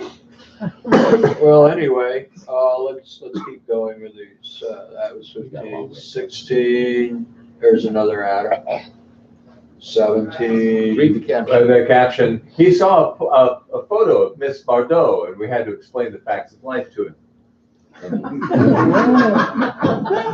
Which is internally. I was infatuated with Brigitte Bardot in the 50s. I actually painted a portrait of her. Right. And that's an atom, of course. Yes, I said that. Come on, 17. Okay, now that's an interesting cover. Avant-garde. That is a fan who's then pretty young named Bill Rickard, right? Who was originally, I think, a Detroit fan, but in late 1958, he moved to New York City, where he lived for, maybe 2 or 3 months. Then he came down to Baltimore, which is where I was then living with Sylvia, and stayed with us for a month or two. And that pipe that he has with a cigarette sticking out of it was a weird kind of a water pipe, probably a real hookah, brass, that I had found somewhere and had. I don't have it anymore. I don't know what became of it. But it made it for an interesting photo, which was taken by a photographer friend of ours who we hung out with a good deal in Baltimore. He was not a fan. And that was our first use of electrostenciling in Void, or at least for the cover of Void. So we electrostenciled the photograph. Onwards. Benzene of Sweetness, Life, and Light and Euphoria. Right. That's a Jack Harness cover. And that's also electrostenciled.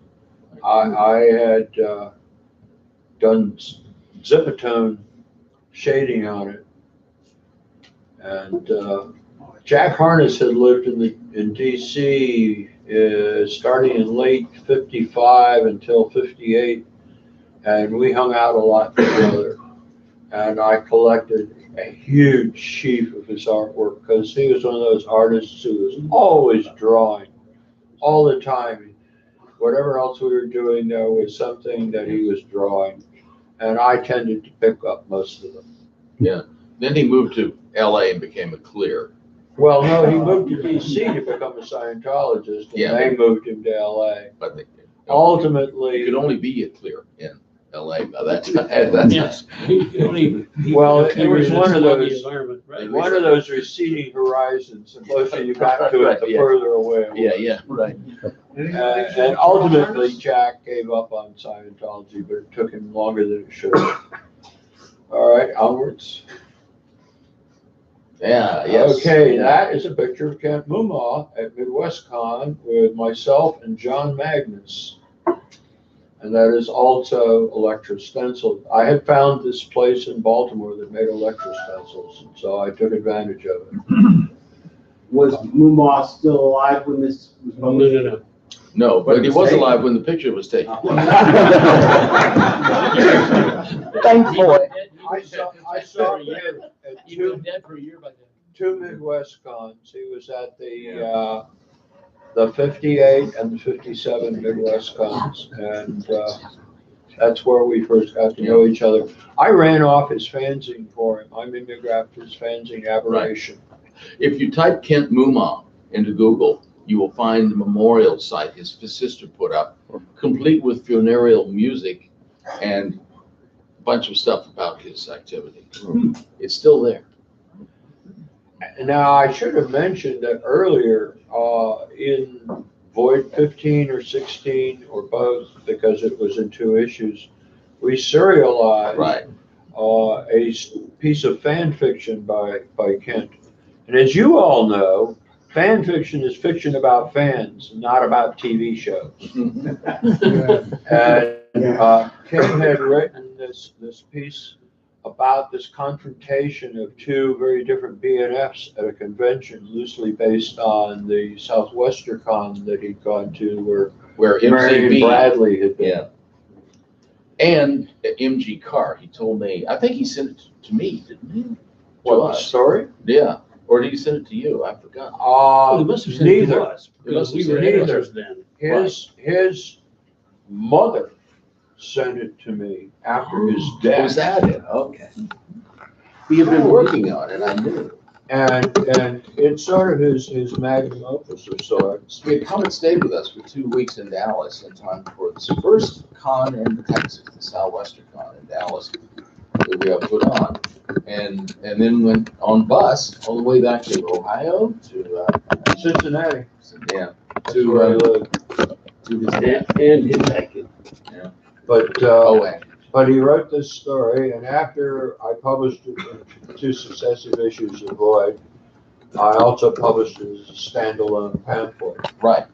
I published 2 standalone pamphlets that year. The other one was the Being Up of Beers by Carl Brandon / Terry Todd / Ron Healy. I mean, really, it was Terry mostly and some Ron Healy, all in the name of Carl Brandon. And those were noble endeavors, but I don't think they had much impact. Nobody seemed to want them. I mean, everybody had the original fanzine appearances. It wasn't like people were clamoring to buy the volumes. No. It is ironic that there is now a Carl Brandon Society. By the way, you missed the cover. There was 16 and a half, which was an all letters issue. Right, which yeah. you didn't apparently scan. I guess that's true because there was no cover. It was just time. Yeah, you're right. Yeah. But at any event, okay, 17, 18, 19. No, 20. And that's Adam. Yes, it is. And what it is that 19 is the July issue, and 20 came out 6 months later. Came out in early 1960. And so I caught up by dating the pages, and every 2 pages the month changed. But that issue, the reason that it was so late was that in July of 1959, Sylvia and I decided to move to New York City, and we spent more than a month looking for an apartment, which we found on Christopher Street, a 4th floor walk-up, no elevator, and but $68 a month. Wow. Yeah, but those are real dollars. Yeah. When the minimum wage is $1 an hour. Even then, that was considered a very decent rent. Oh, yeah. Yeah. I mean, even in 1959. And it took us a while to get reorganized, so to speak, in New York. And the first thing I had to do once I was there was pursue my fledgling professional career, which was as a jazz critic. And so I didn't have time to do fanzines. And then we went to Detention, the Detroit Worldcon at Labor Day weekend. And much of that issue, Void 20, is taken up with my Detention Con report. But once we did number 20, I tried to get back on a regular schedule. That's read the caption. It came to pass that man changed the old gods, which angered the true believers muchly. And I should mention that the way Greg and I had been handling this fanzine during this period was, I was, you didn't have much inventory to pass on. That's right. So, and I was very disappointed. You had some good writers in Void in the last 5 or so issues you did. Yeah. And we attracted a lot of good people. None of them. We passed it on to you. None of them continued with us once I took over. Which, there's a message which there. Not a pleasing thought. Well, a charm issue, But I was able to generate enough material that it didn't really matter. And Greg and I each did editorials that kind of introduced the zine. And I would send all the letters of comment to Greg, and he would write answers to them and organize them to some degree for the letter column. And that was, well, you were down in Texas somewhere. No, by that time we were at the University of Oklahoma. Oh, are you in Oklahoma? We had gotten both 4-year scholarships to go there, so, you know. So you were not hugely involved in the rest of Boyd, sort of by necessity. You weren't there. Right. And as we progressed, let's try 22. Yeah. That 22 was our Anish, our 5th Anish. And it seemed to be something we should be celebrating. So I decided to do Void 22 in 3 separate installments, monthly. To confuse historians. And in the process of doing Void 22, I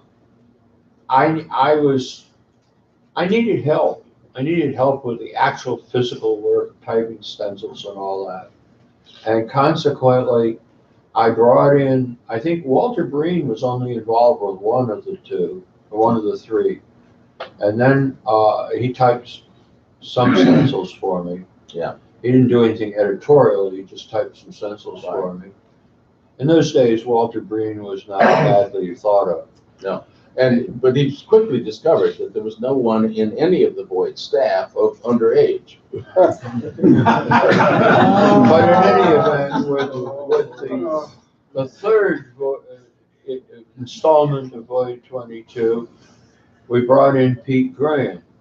Now, Pete Graham had been part of Bay Area fandom with Terry Carr and Dave Reich and later Ron Ehrlich. And Pete had published a one-shot called Lighthouse with Terry Carr. And he had written a piece that had appeared, I guess, in Innuendo called Clayfeet Country about his visit to the DC area fandom. Some years previous. And yeah, just a couple. Because Greg wrote a parody of it in issue 12. Right. Clayfeet Country Revisited. In which Pete Graham goes to visit Verby and Laney and finds them less than they should be. Well, he definitely found DC fandom less than he thought it should be. The shame of it was that he made up all of his scurrilous facts. They weren't true. He described meeting Jack Harness. Jack was standing on the porch of his residence in front of an easel painting a picture, wearing a smock and a beret. Well, in actual fact, Jack was there in front of an easel painting a picture, but he wasn't wearing a smock and a beret. He wasn't into affectations of that sort. He wasn't trying to be a grandiose artist. He just liked to do paintings as well as drawings. But that was typical of Pete was kind of a loose cannon. He was very talented, but he also could kind of go off in strange directions. Yeah. And nonetheless, and even though I had some trepidations about getting socially involved with him again after that experience of Clayfeet Country, but he had moved to New York City. And he was more fanish than most of the other people in New York City at that time. And so I felt an alliance was worthwhile. And it was. Pete was a good addition to Void. He also wrote editorials for it, and they were decent. And it was helpful to have him. During the same period that he was helping us with Void, he revived Lighthouse as a regular fanzine for FAPA rather than a one-shot. And when Terry Carr moved to New York City, Terry became co-editor of Lighthouse, but he did at least one issue, maybe 2, as a solo editor. And the first issue he did was one in which he commissioned me to do a piece about, well, not really the Hydra Club, but a party that the Hydra Club had held before the WorldCon in Detroit, in New York City. And a lot of people like Paul Anderson and others who were on the East Coast for the WorldCon were at that party. And I wrote a rather gossipy piece about it, which did not make me any friends.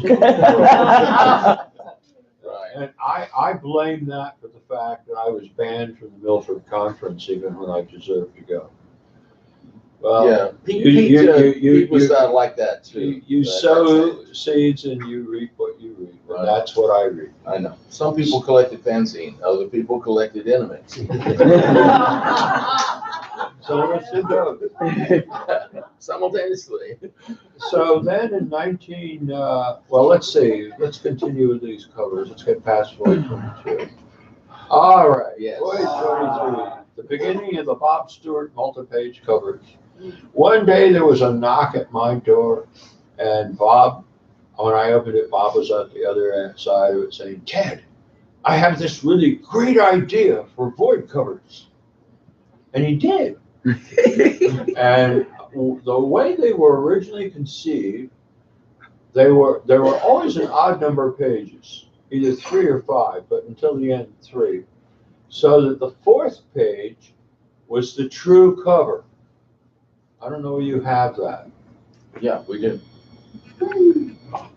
Yeah, there you go. So after the 3-page cartoon setup, you get the actual cover. And this continued through Void 28. So continue, please. Yeah, there's Void 24. Bob not only drew these, he also wrote them. I believe that one is a takeoff on some of the other fan artists in New York City, Andy Reese in particular. Yes, who is that guy next to him there, the tall fellow? I can't tell from here. It was supposed to be a specific person, but I can't remember who it was. Yeah.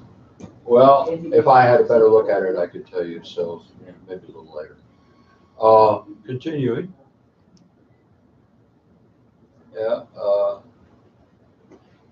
What happened to 24?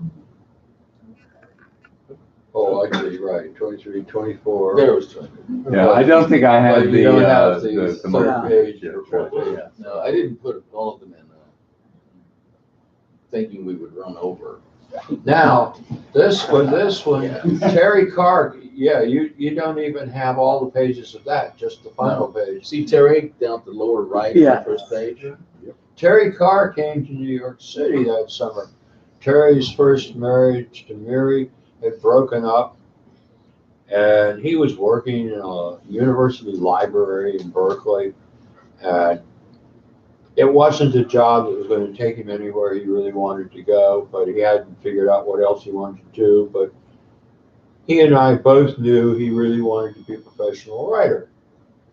And I said to him, "Terry, this is the time for you to make a clean break, Berkeley, come to New York City, and explore a professional career." And become an editor of Void. That too. And to meet Pete Graham again, and take his girlfriend away and marry her. That's not really true. Carol was never Pete's girlfriend. When Terry met Carol, she was in the process of leaving her husband, Jack. Carol and Jack were members of the Young People's Socialist League, YPSL, as was Pete. That's how Pete knew them. Pete lusted after Carol. Pete saw Carol's marriage ending and thought there might be a break here for him. Oh, so that's why Pete told me that she was his girlfriend. Well, okay. And instead, Terry stepped in, and for a month, Terry kept his relationship with Carol a secret from Pete. Finally, had him over to dinner in my apartment because I was in Seattle at the WorldCon, and I had given the apartment to Terry and Carol to use and to feed my cat. And so they had Pete over for dinner and told him all about it. And Pete did some unforgivable things to my apartment as a direct consequence of his reaction. Yeah. But that to one side. This cover welcomed Terry Carr to New York fandom, and that final page, the Statue of Liberty is the statuette that George Willick wanted to have for some award, a fan award, Something like that. It was designed by a guy named David Prosser, and that rendition of it there is an accurate transcription, you might say, of Prosser's statuette by me, with Bob drawing the foreground. And you'll also notice that Void with that issue is now combined with Innuendo, which had been Terry's fanzine. And when Terry came to New York, he volunteered. I didn't ask. He just volunteered to combine Innuendo with Void. And he did have some inventory. Yes. That didn't hurt at all. But the other thing that happened was that now there were 4 of us writing editorials for Void. And at this time, I had a Mimeo shop on West 10th Street in the Village. Towner Hall. Well, it was officially Metropolitan Mimeo, but Terry dubbed it Towner Hall and it stuck. Was it Toner or Towner? Towner. After Francis Towner Laney, of course. Oh, of course. Yeah, and a takeoff on Town Hall. So the Mimeo shop made very little money, not least because Larry Janifer kited a number of bad checks on us for printing up scripts for him. But it was a fanish hangout. There were fans there nearly all day. In addition to myself and Pete, and I guess Terry, we all had keys to the place. I think Bob Stewart also did.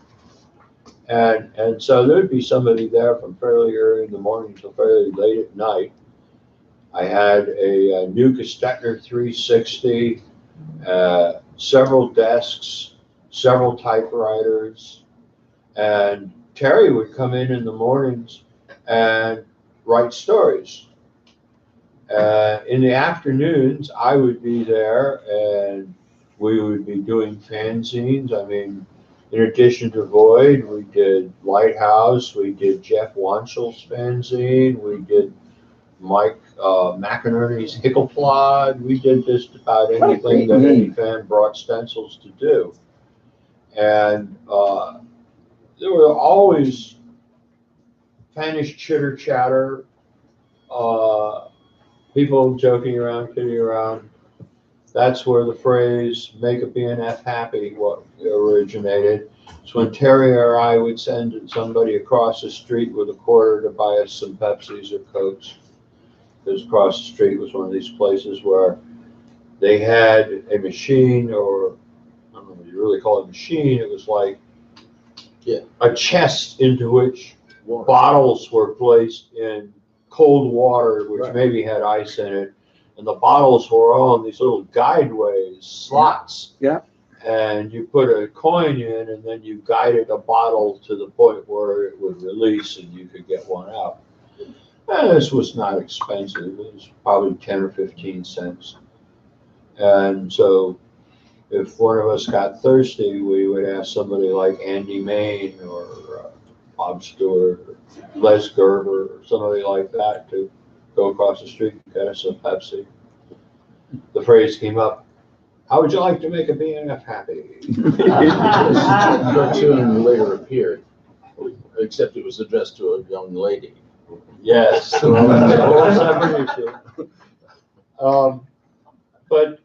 in the process of all of this, we would be writing material for Void, editorial material, letter column responses, that kind of thing. And Terry might be typing up his editorial and he'd stop in the middle, chuckling, and read a few lines to Pete and me. And we would suggest a line to follow up and he would use it. And in that way, we started writing each other's material. And it got to the point where Terry actually wrote segments of Pete's editorial. I mean, he would show them to Pete and get his approval first, I mean, before we ran them. But as I recall, these were all written on stencil. Much of Void was written on stencil. The stuff that wasn't an outside contribution was usually written on stencil. There might have been a first draft, but rarely. And sometimes I would write a paragraph or two in Terry's editorials. Terry wrote some of my editorials. It was fun. It was all of our fan act was fun because there were challenges to be met. I saw Terry as a better writer than me, and my challenge was to write up to his level. And I learned a whole lot doing that. I don't begrudge it in the slightest. And I think we rewrote some of your editorials, didn't we? Not that I know of, but I didn't type them on stencil either. No, but I mean, you didn't keep carbon, so you wouldn't have known if we changed a few words here and there. Well, my unerring sense of style would have given you away. Keep telling yourself that. So let's progress. Because that actually did happen later. Yes. And so from here on out. What's the caption say? It's a dummy panic button. He pushes it whenever he feels things getting on top of him. Now that is the fourth page of the cover. Right. You don't have the previous Bob Stewart pages there. Now Void 28, I'm curious to see what you have of that. Because Void 28 was a 5-page cover. What is that strip of type across it? It was on the full size version. Please click. Right. Page, please So click on it. this is what I got sent. So yeah, something happened when I was capturing that from Fanac.com. Now this is the Void Boys at Towner Hall, and which has the Void Boys song in it, the original song, and Bob came to me about a week or two, maybe 3 weeks before we were going to publish the issue, and said, I can't finish this. I want to, but I don't have the time. He was working for TV Guide by then. And what he had were 3 out of 5 pages, because this was going to be a 5-page cover, 3 out of 5 pages penciled. First page was mostly inked, and the final pages didn't exist. And so he gave all that to me. I sat down and scripted the final page. Then I gave all that to Steve Stiles, who was at that point, this was 1961, very early in his fan art career. But I thought he could handle the challenge of sort of faking Bob's style and penciling the remaining pages, which he did. Once he did that, I inked everything that Bob hadn't already inked. You made yourself look like that? Yes. Yeah. All the editors are there. Deep inner knowledge revealed in the pen. I'm the guy with the larger head. Well, nobody really knew what you looked like. I know. Whereas they knew why. what Terry and I looked like. They knew what Jim looked like, so. So are these pages? This went through a very elaborate process where after I had inked the pages initially, I photostated them, and I took the negative. Photostating goes through 2 processes, a negative and a positive. And I took the negatives and did additional work on them with Zipatone screens, and essentially whiting things out by blacking them. And then had those turned into positive stats, and then had those electrostenciled. So that was a 5-page cover that was the most elaborate one we ever did, but the very last of Bob's. And Void 29, I don't think we had, yeah, we do have the cover. Yeah. All right. Void 28 came out around February of 62. And then other things happened. I gave up the Mimeo shop and my apartment in Greenwich Village and moved to Brooklyn to a 7-room apartment on 2 floors with a backyard and a pear tree. And that discombobulated things. Terry was into a professional writing career much more by then. He was also working for Scott Meredith Literary Agency, and he didn't have as much time for FANAC. And we just didn't do Void. I worked on Void 29 in that spring. I stenciled maybe half of it. I had all the material for it, but it just sort of sat to one side. What year is this? 62. Right.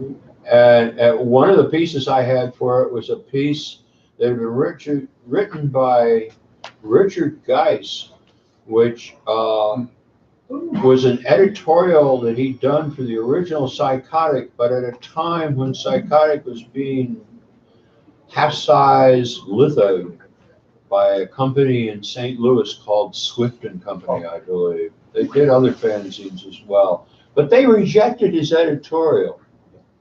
They told him they wouldn't print it. So he in turn sent that editorial to Harlan Ellison, who stenciled it for Dimensions. This would have been in somewhere 54 or 55 at the latest. And then Harlan, of course, never published another issue of Dimensions because he moved to New York and went pro. So the Dimensions file floated around for a long time, and various people got their hands on it, took material from it for their own fanzines, and eventually it ended up with me. And I actually combined Dimensions with my fanzine Stellar back in the late 50s, did 2 issues of it. Sent it to 250 of Harlan's subscribers, none of whom responded in the slightest way. So this was the one remaining piece that actually wasn't in the Dimensions file. It had been pulled from the Dimensions file by Rhonda and Cindy Smith for their fanzine Inside at some point in the late 50s, but they hadn't published it. Then a guy whose name was John White, who's not a relative but a good friend, took over Inside, which ultimately became Riverside Quarterly. But he found it in the files, and it didn't fit what Inside had become, so he gave it to me. So it ended up in Void, or it would eventually in Void 29. But we didn't do anything on Void 29 for 7 or 8 years. It wasn't until a New Year's Eve party I had, which I believe was in 69, 70. No, 68, 69. 68, 69? Mhm. Okay, good. You remember better than I. We got, John Barry was there, Arnie Katz was there, various other people were there. It was the one party I threw for all of New York fandom. And the subject of this came up. That, you know, all the stuff's been sitting around now for quite a few years. It's time to do something with it. Let's actually publish it.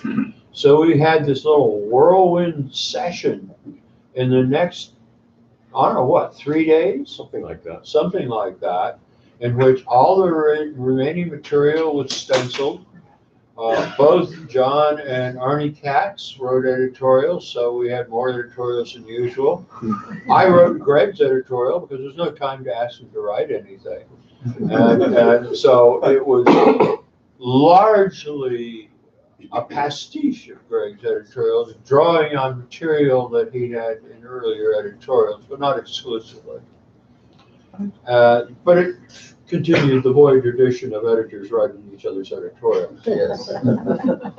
And once we were going to publish it, we didn't have a Bob Stewart cover for it. But the actual cover, do you have the actual cover? No, this is all I got. Just this. Okay, well, the actual cover was an Atom cartoon with done in the style of a hyphen cover with the Void logo rendered like a hyphen logo. And it was based on a Bob Shaw criticism of the early 60s Voids and the way we wrote. And It was a fake issue of hyphen. Right. But the whole point of it was that we used this Bob Shaw quote, which is, "I have a piece of chicken caught in my teeth." You guys in spacesuits. Yeah, well, that was our contribution. See, Right. he said that we were writing about inconsequential stuff. And so I transposed that into a scene of two people in spacesuits on the moon or somewhere who can't do anything about it. But by the time we published it, this was fan history. So I asked Lee Hoffman, who had done 3 issues of a fanzine called Fan History, if I could use the name, and we created this cover, Fan History #4, and that is Lee's logo and about little Bob Stewart character there. I'm not sure whether Bob actually drew that. That's Q Wordy-out. I'm not sure we drew that or we just copied it from something he'd drawn earlier. Yes, that's the name of that character, Q Wordy-out. Yeah, based on my Q Wordy-out press. Well, the one thing, of course, that everybody has been waiting for, and to finish up the panel, Right. The Void Boys song, sung by the Void Boys themselves. Wrong. No? To finish up the No, they've been panel, waiting we for have Ted to White to move finish. on to Luis Ortiz and the best of Void. Okay, Louis? Could be. Oh, I mean, I'll make this very quick. It's a best of Void that's gonna come out probably in a year or so, and I mean, that's it. All right, very good. You can call it Fan History #5. Greg and Jim are selecting the material from the first 13 issues, and then Greg and I are selecting the material from the remaining issues. So make sure a bunch of copies come to Corflu, the kind that comes out, you'll do. It'll also have an article that Louise has published in the in the book he just did, an article reflecting on how Void changed my life by essentially teaching me how to write. So that when I got to graduate school, I entered an FNSF contest, a short story contest, won it, and won a life subscription to FNSF because I had been practicing in fanzines where no pros could see me. Same thing Terry Carr and I did. Exactly right. And oh, by the way, we'll also probably have an introduction by John Henry Holmberg about the impact of Void in his time and in European fan. Because after all, the first 13 issues published in Deutschland or Dallas. Well, not the first 13. Yeah. The first what, 5 or 6? No, they were the first 7 or 8. Voids 1 to 10 were published in Germany. Okay. Yeah. And Gießen and Frankfurt. Well, okay, to try to bring to a conclusion this, I would suggest that the Void Boy songs is fairly long, actually. It isn't really. Greg wrote more of it. Yes, that's why it's longer. It grew heavier with the Void time. Boys song. You can't write more and have it be And shorter. that's the Only the original first form. stanza. Okay. And I suggest that we sing only that. Okay. But the Just out of copies of mercy. the full song are available at a small price. No, you did put the rest of it. Yeah. Okay, it's So- actually, yeah. But I And always there should be a reprise at the I end. always felt that after the first chorus, there should be a shrill 3 notes on a kazoo. So you have to imagine that part unless somebody has a kazoo. Should we try to sing this? Let's do it. 3, Keep in mind, there is no melody. Not in his There part. won't be. Okay, should we start? Yeah, Okay, let's try. 3, 2, 1. We are the Void Boys. We make a lot of noise. We sing songs of fandom, hitting out at random, for we are all co-editors of Void.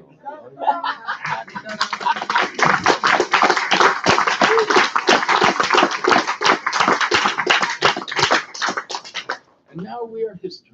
Well, thank you very much. That's our second panel. And so thank you to the Bedfords and Ted and Louis. And of course, There will be another, I forgot one. There you go. Play more flyer. And there'll be another 10-minute break, and then we will hear from man artists. So I didn't come down and we didn't go get lunch today. Do you have dinner plans? Auction. Okay. So you have plans? Great. And are you guys going home Sunday or Monday? Monday. Excellent. So tomorrow after the banquet, we need to do Dublin program conversation. Nice.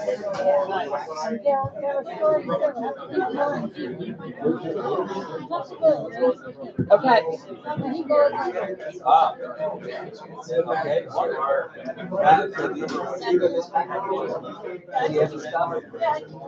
Hello. Before you. Steve, have I given you a copy of this fanzine? No. That's your copy. Thank you. It's a tough Hey, let's just do a panel. I was depending on him to help me along with it. Before you set your shit up and he goes out the door. Now what? Bill. Oh, Bill Burns. Oh, Bill.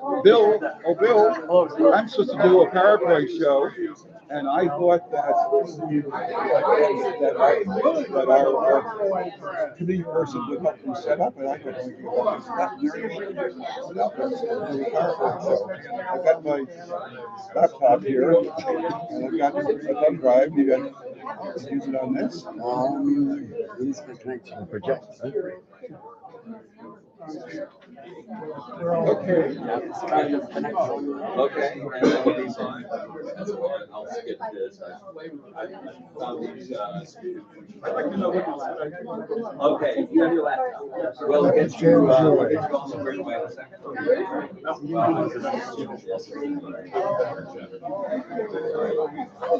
And Joy lost his badge. Oh no.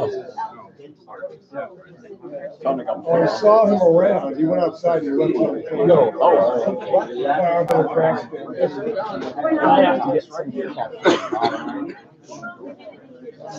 Let's hope it is. Okay. Let's hope I have the right thing.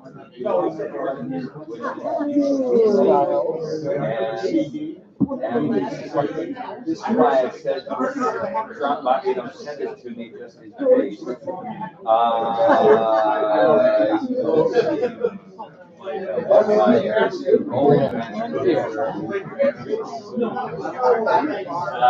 Sadly, this is an old projector. And so the question is, get this.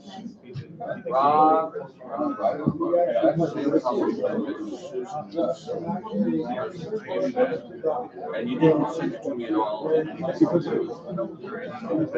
Okay. Here is a CD, and here is a. Okay, let's see. For some reason or Okay, I'll figure it out. All right. What we will do is see if you can get on the internet here. Okay, so go ahead and sign in, and I can give you my Cambria password. If we can get you on that, you can email it to me, and I will have it good. So here it is. No, it's a mail, isn't it? Okay. What? Settings. Oh, there's mail. Okay. You've got to get on the internet. Click on the grayed out thing, Cambria guest. Okay. And now it should take up. It will now come up with a window saying, please give us a password. And your password? Cambria with a capital C. Oops. 271.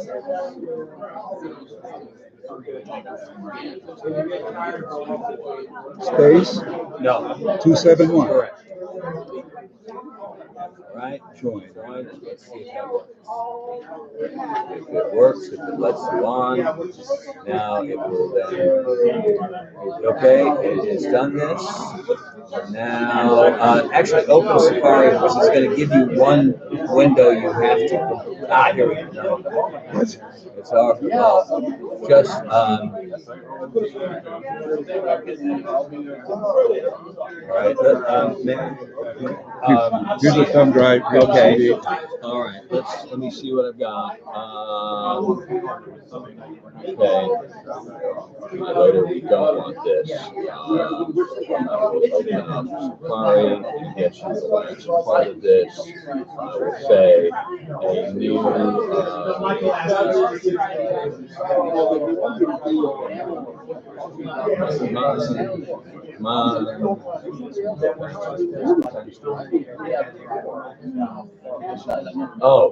Here we go.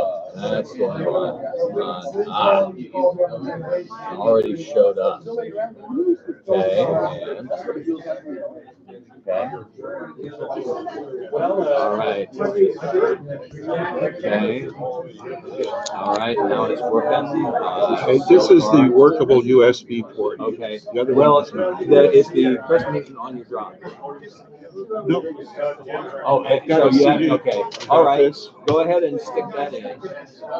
And I got to find out. Okay. It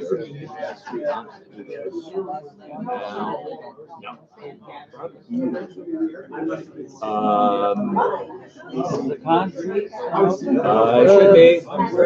All right. You got a CD drive, Rob? Rob, do you have a CD drive? USB stick, not here, that's the top of the room. Oh, no, no CD drive, sorry. All right.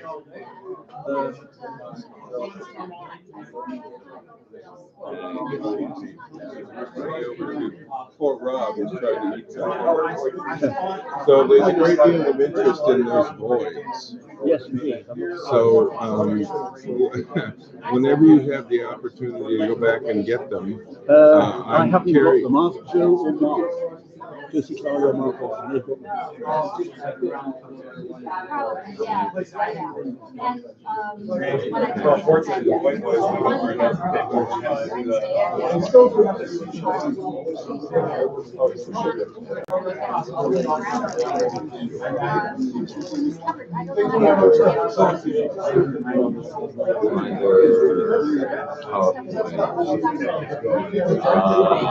SF in the panels. Wait. Oh no, this WR award winners. Yes.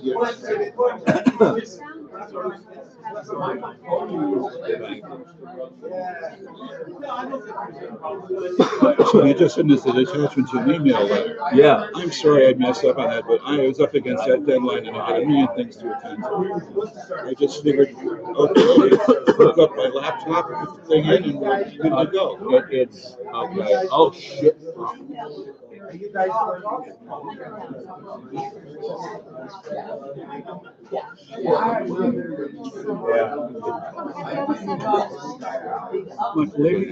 I can't send 135 meg.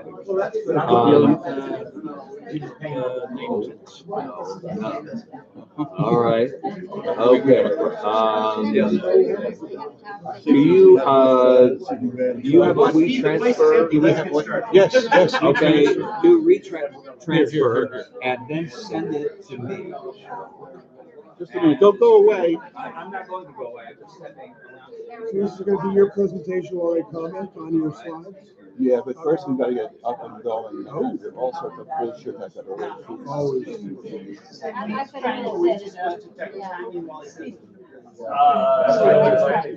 That's why I gave you and I'm sure that's because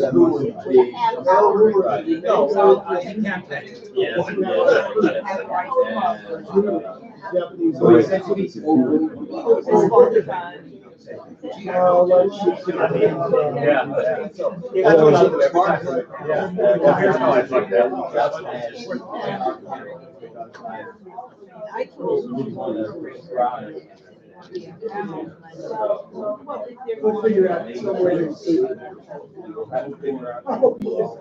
That's why we're.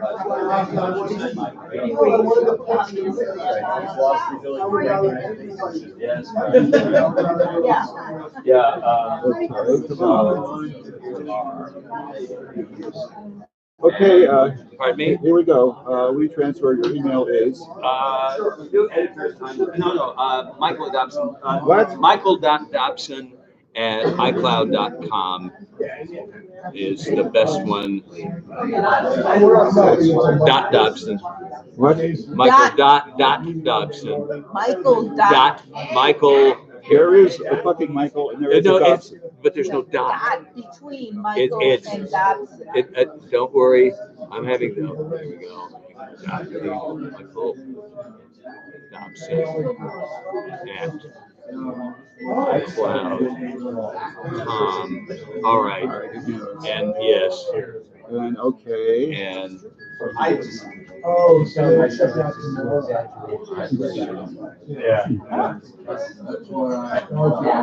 I can sit here, right? Of course.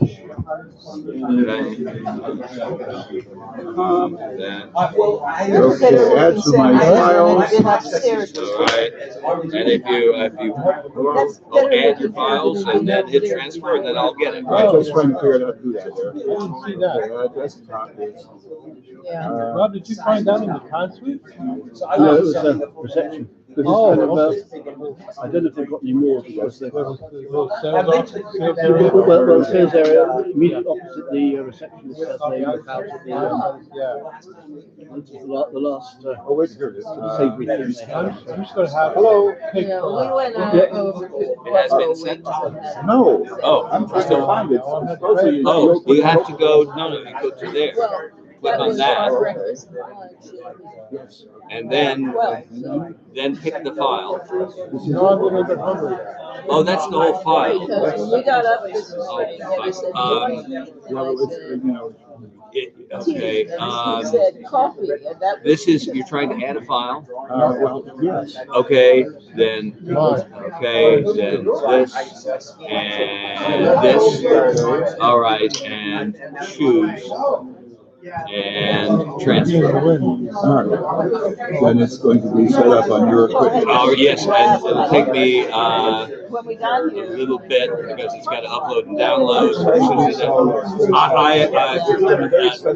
I am sure to get back to this hotel using your instructions. Guess what? There was an accident. Lockdown. I said, I don't think we'll be going out. It was hard enough. So you figure out with those guys. You can figure out with them what you're going to do, and as soon as I get this and download it, we're all good. All right. We thought we would drive somewhere.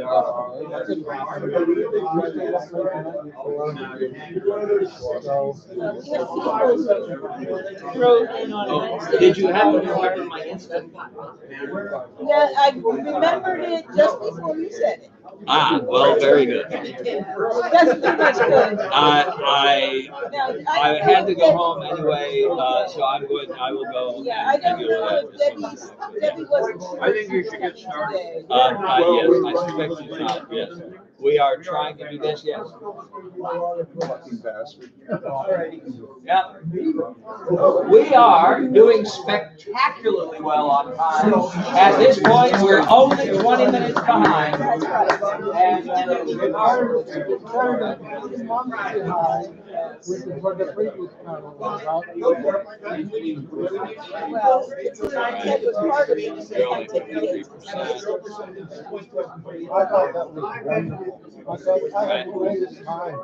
we are continuing to have too much fun moving files from one computer to another file.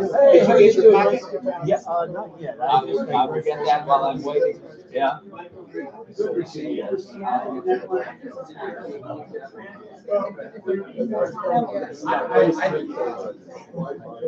I mean, I'm happy to work with your slide show. I did. Crush you up. Oh, good.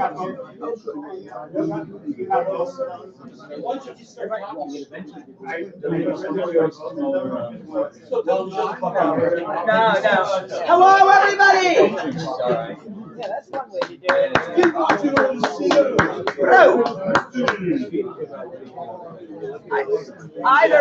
Either Michael's introducing or I. All right. The current situation is we are continuing to have too much fun moving PowerPoints from one machine to another. Steve's PowerPoint is 86% uploaded, and as soon as that happens, it will be downloaded onto mine. Meanwhile, So I suggest we sing Boyd Boy song again. Right, that's right. We can do all the verses of the Boyd Boys song. 100 Boyd Boys on the wall. Take one down, right? Yeah. So we are running a little later, yes. so I'll just talk But twice we as are almost fast as I done. normally do. You can take another 5 minutes. It's all right. I planned for this in the schedule. Everything is going according to plan. Yes, right. I planned that things would go over. So you're gonna juggle? Pardon me? You should be juggling now then. At least dancing. That's all right. The one I always like though for that is the plate spinner act. Yeah. And that's the one. Even with juggling, it's really good. The whole thing. Yes, right. Right, yeah. Here we go. And So why wasn't this done at your dance? because you took up too much time. Well, because on a practical level, dealing with computers is something that does not work equally well for all people. Real-time computer. But it is working now. It is slowly moving. The hamster inside the iPad is running around furiously. One thing that now that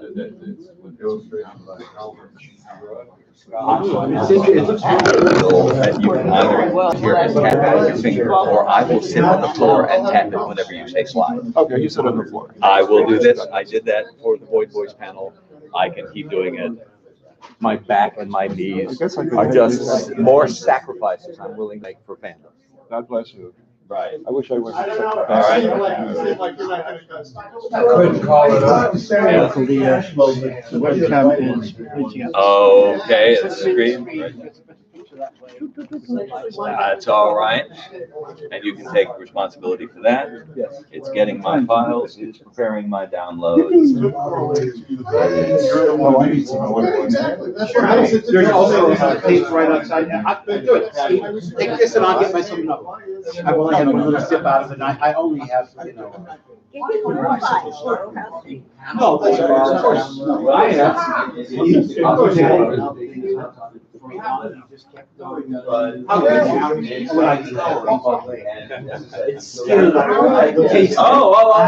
we go. As it downloaded. Okay. Downloaded. Hang on. Let's Okay. make sure I can open it. Maybe you should turn some of the lights off. Okay, here it is. Is it downloaded? Is it been saved?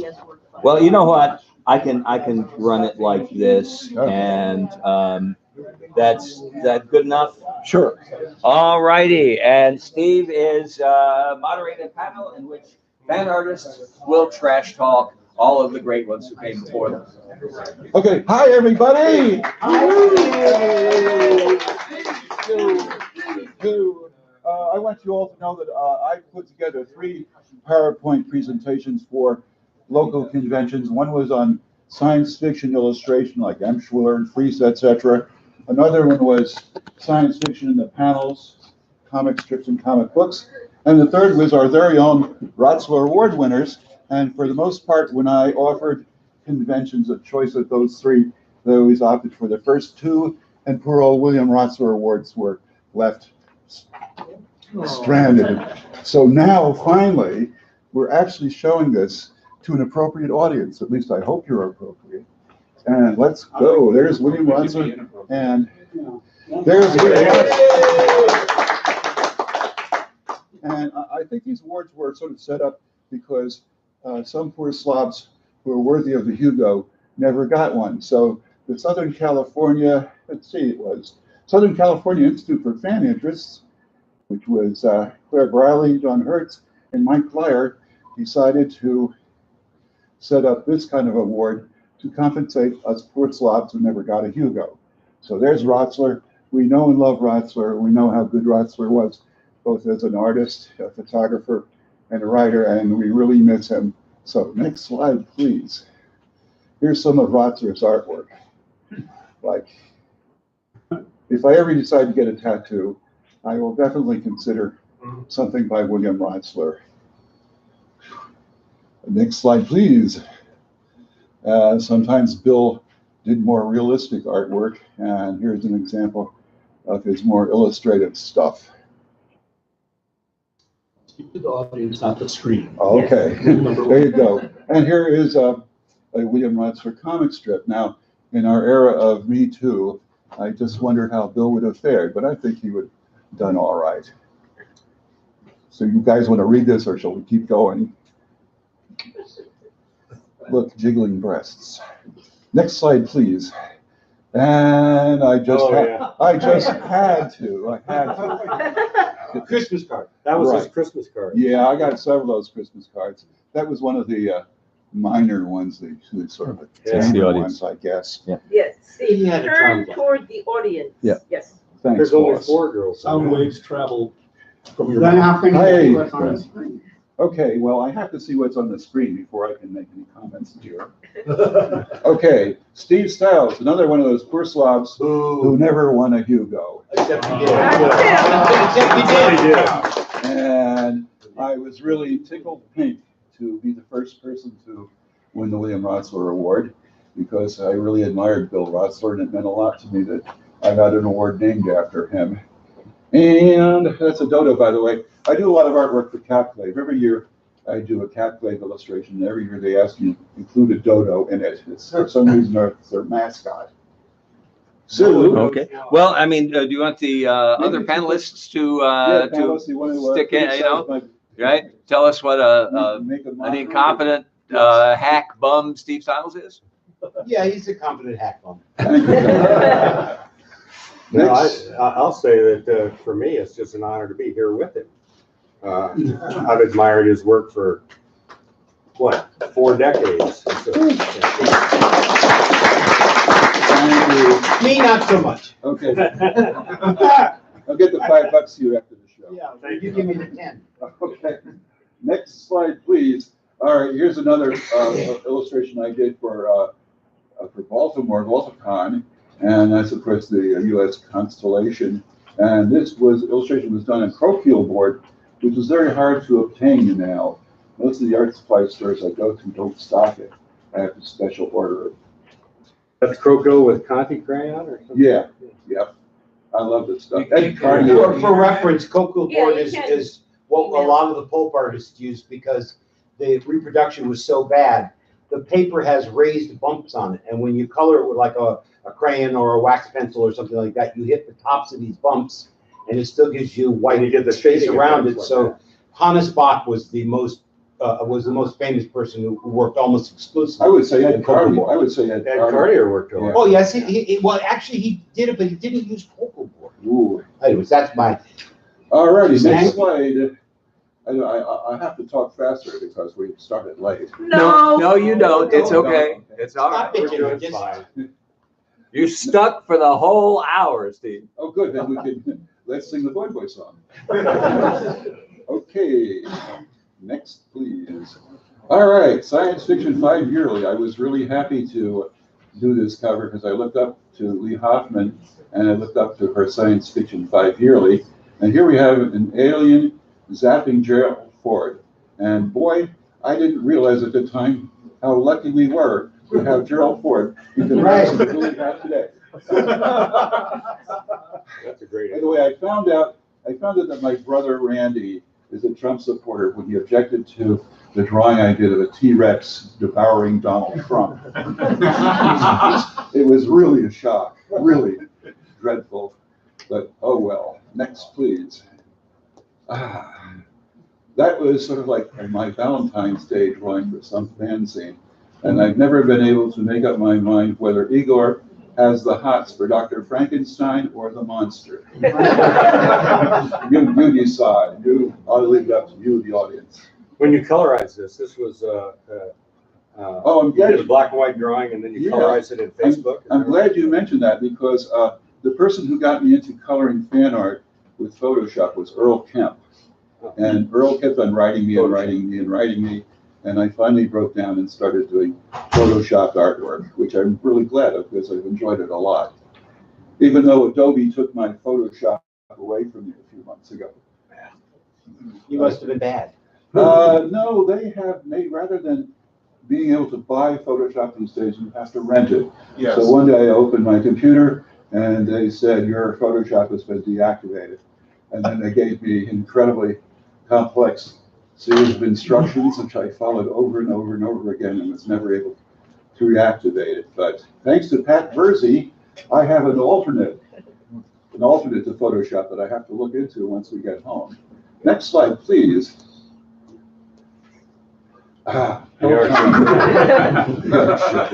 guess I wanted a whole series of things about Hellcon. Yeah. We did a collaboration, a cartoon on Hellcon that I printed a while back, which was another art show thing. Yeah, tell us about it. You forgot. My part was really good. Oh, okay. One of the things I love about Photoshop is the lettering up there in the left-hand corner, with flames coming out of it. Yeah. That was fun doing. Okay. Well, what was Hellcon? Nothing. That's a made-up thing? A very bad. That's in his brain. Pigment of Steve's imagination. You were the guest of honor, Grant. Oh, it was hot. Okay, next, please. This is Robot Rapture. That's lovely. Yes. That's really nice. There's a robot version of God up there in the right-hand corner. Did you hire somebody to do that for you? No, I did all myself. Yeah, I've been thinking about that. I mean, if there is going to be a real rapture in our world today and Jesus came back, would us Jews be able to eat pork? Next. All right, I love this. This is a T-shirt of something that Ed Emshwiller did years and years ago, which just showed a banana in the void like that. And I added the chimpanzee who's very frustrated. Yeah. All right, that's our Askins. Oh, this is one of my all-time favorites. And someday I would like to try to do a graphic novel based on this, Little Adam Arthur. Of course, Adam Arthur is a reference to Arthur Thompson, who is a terrific fan artist who is going to be later on in the show. And it's dedicated to Will Elder, my hero. Yeah.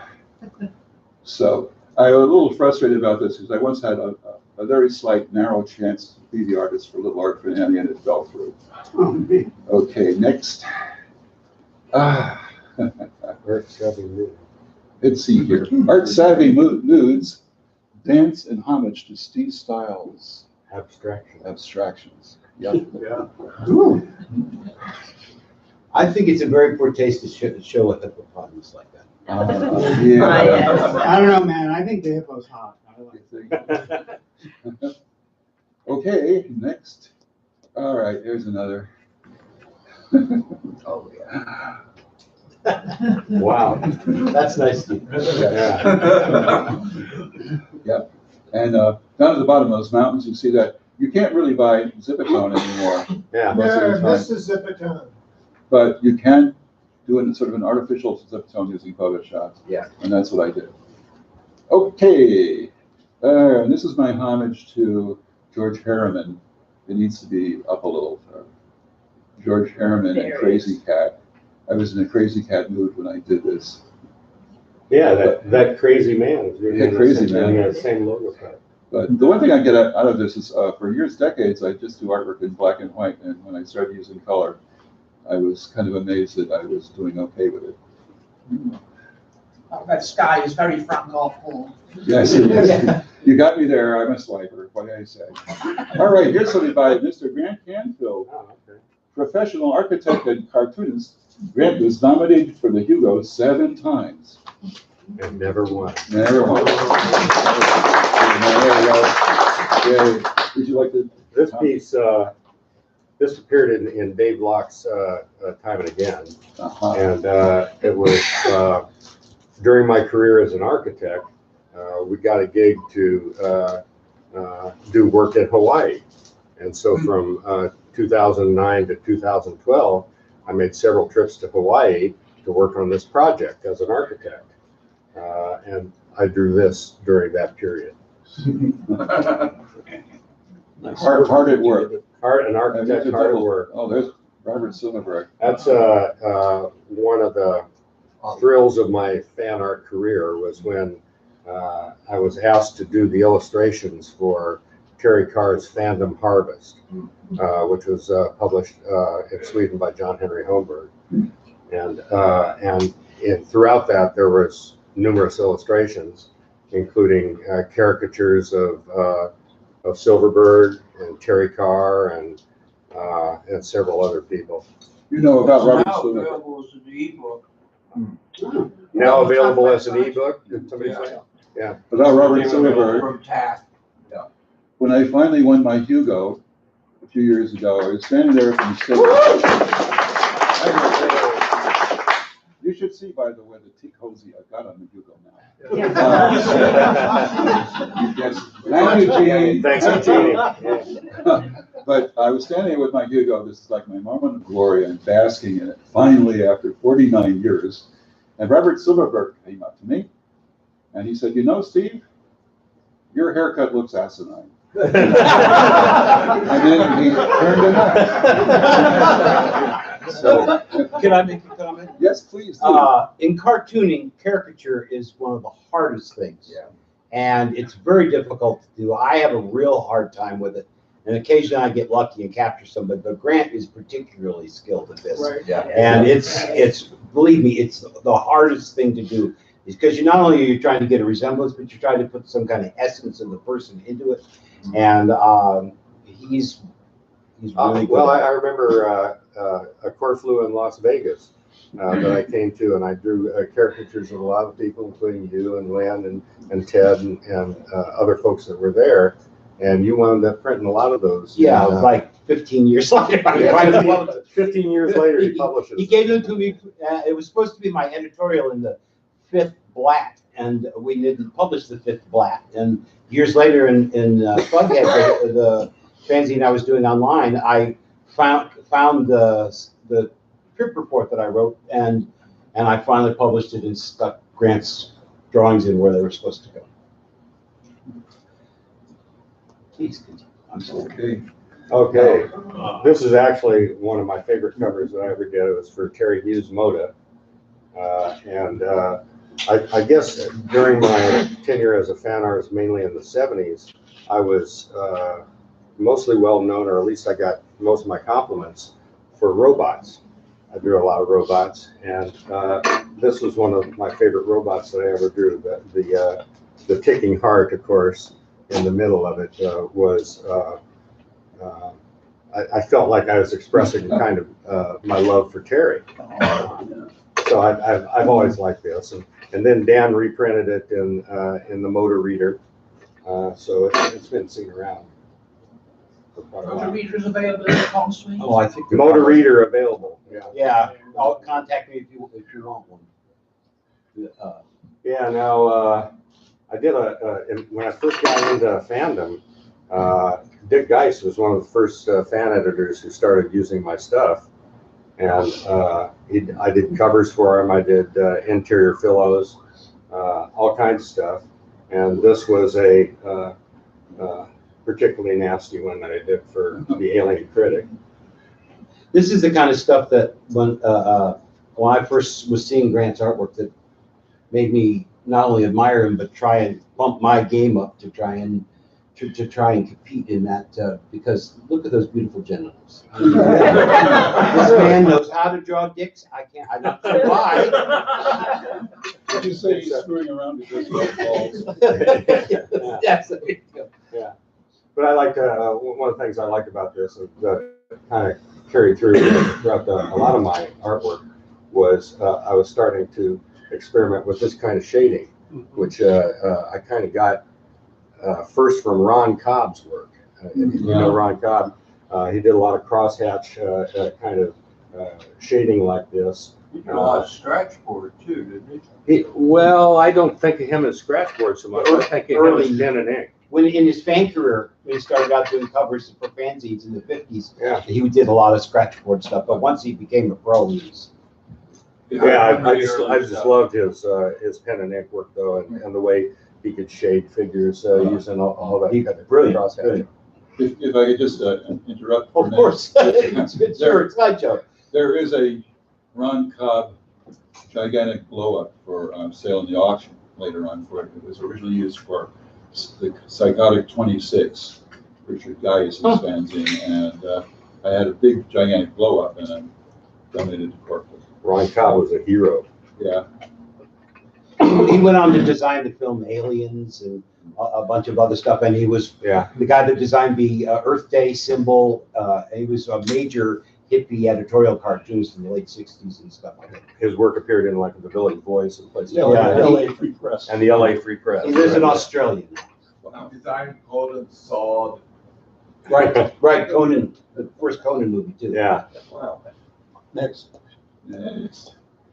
Okay, this is actually in the Random Jottings program book that was given out here, and I also used it as the cover of my the zine that I gave out in 2016 at Corflu called Xenotech, and this was I used to go take my sketchbook and go on little hikes through the Golden Gate Park area of San Francisco, the Panhandle and around there, and I got to where I was I'd draw roof shapes, and gradually through over I bet this drawing took 3 months of walking around and drawing a roof shape here and a roof shape there, and then later coming back and filling it in with stairs and windows and little people and so forth.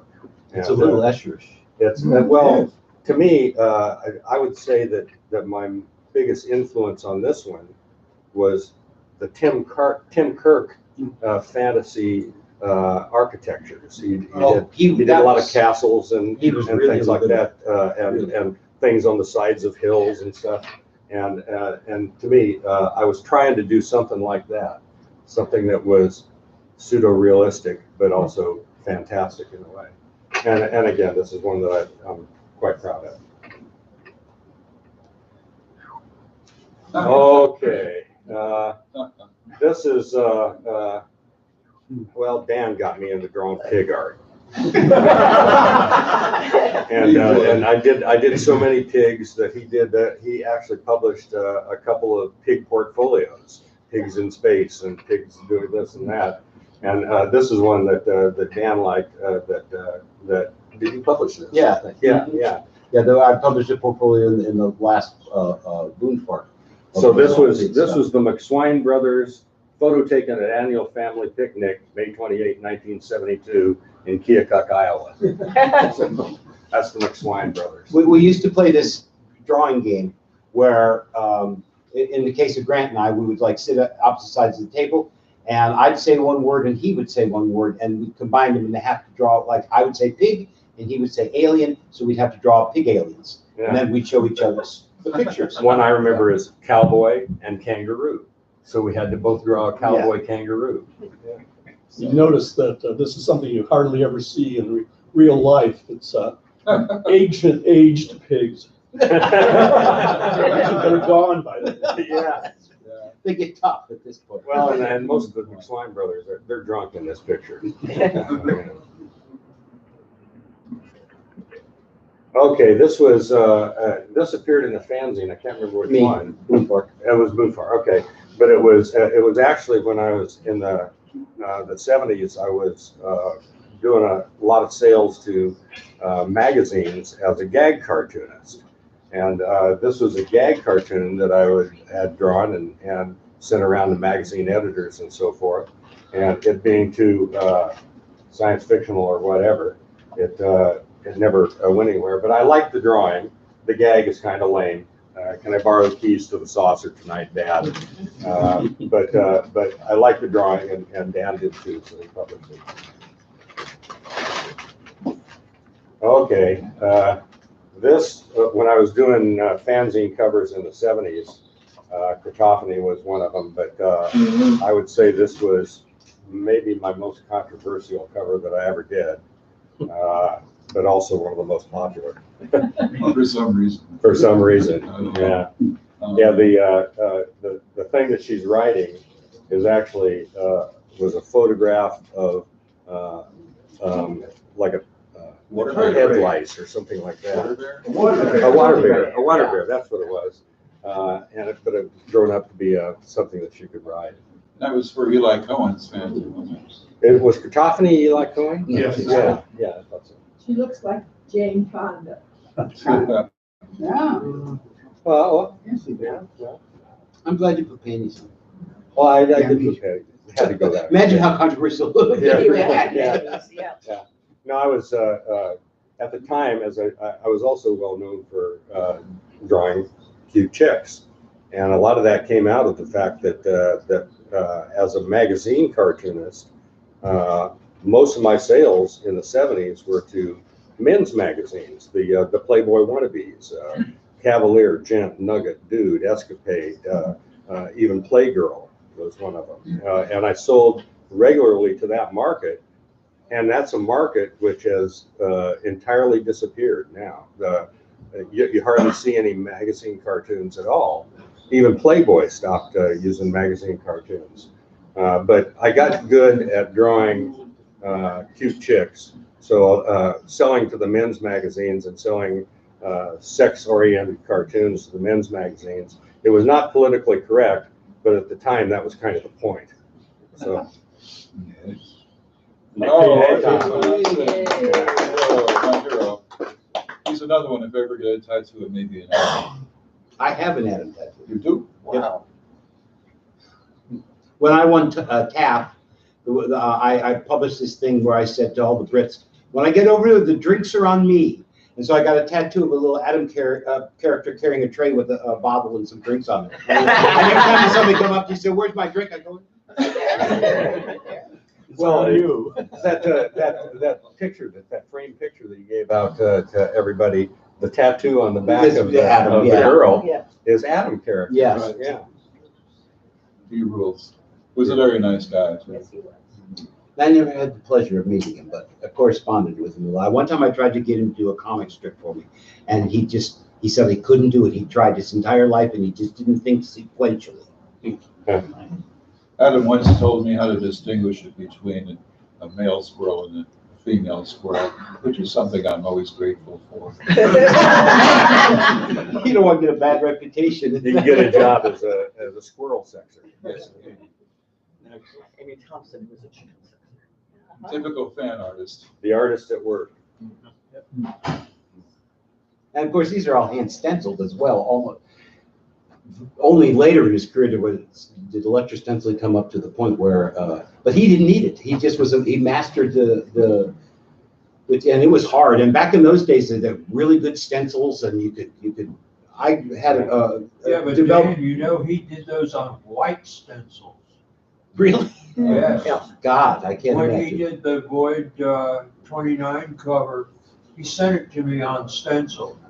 And that's when I found out that he did them on white stencils, which I think is an increased handicap from stenciling art.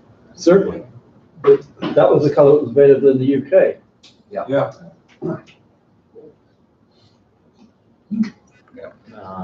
Oh yeah. Oh yeah. That's iconic.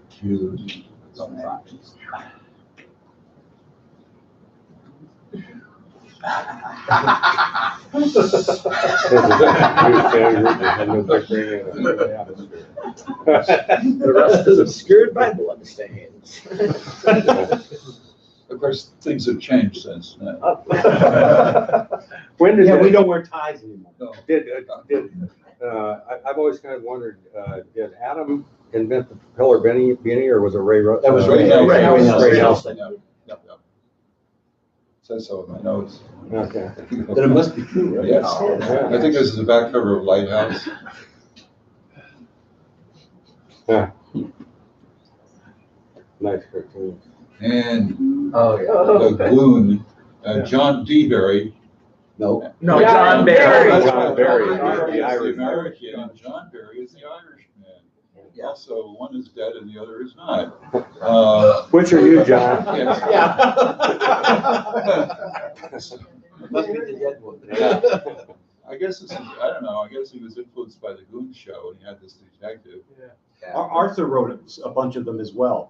Between the two of them, they must have written dozens of these Goon stories. Oh, yeah, I've got 4 or 5 fanzines of nothing but Goon stories. Well, I illustrated the last set of series for John.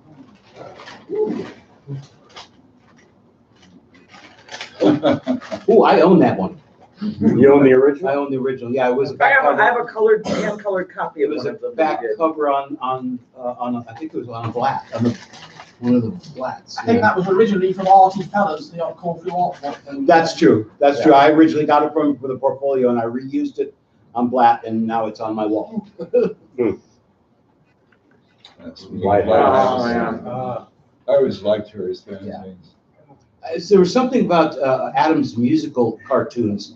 Yeah. Because not only were the characters fantastical, but the instruments were really quite amazing. Yeah. I mean, the one on the side, the keyboard has got a water bottle at the top of it, gurgling through. Well, the central character is playing a horn with 2 bells.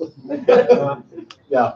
He was extraordinary. And he was like an engineer or something in real life. Is that right? I remember. He was a craftsman for the Triangle Toys factory in London. Oh, was he? Oh, really? I didn't know it was a toy company. That's interesting. That makes sense. Yeah.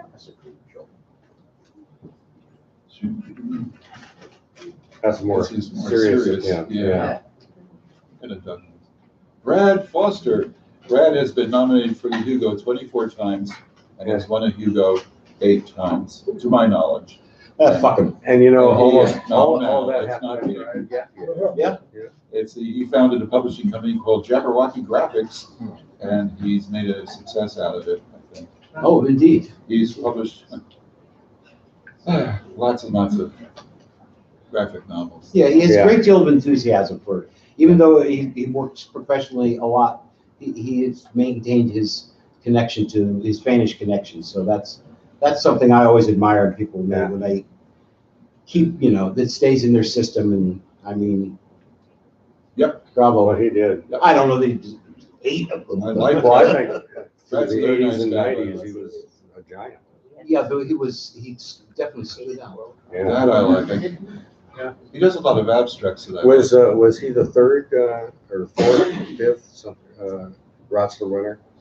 He is, let's see, number 5. Number 5. Or neat. Yeah. Okay.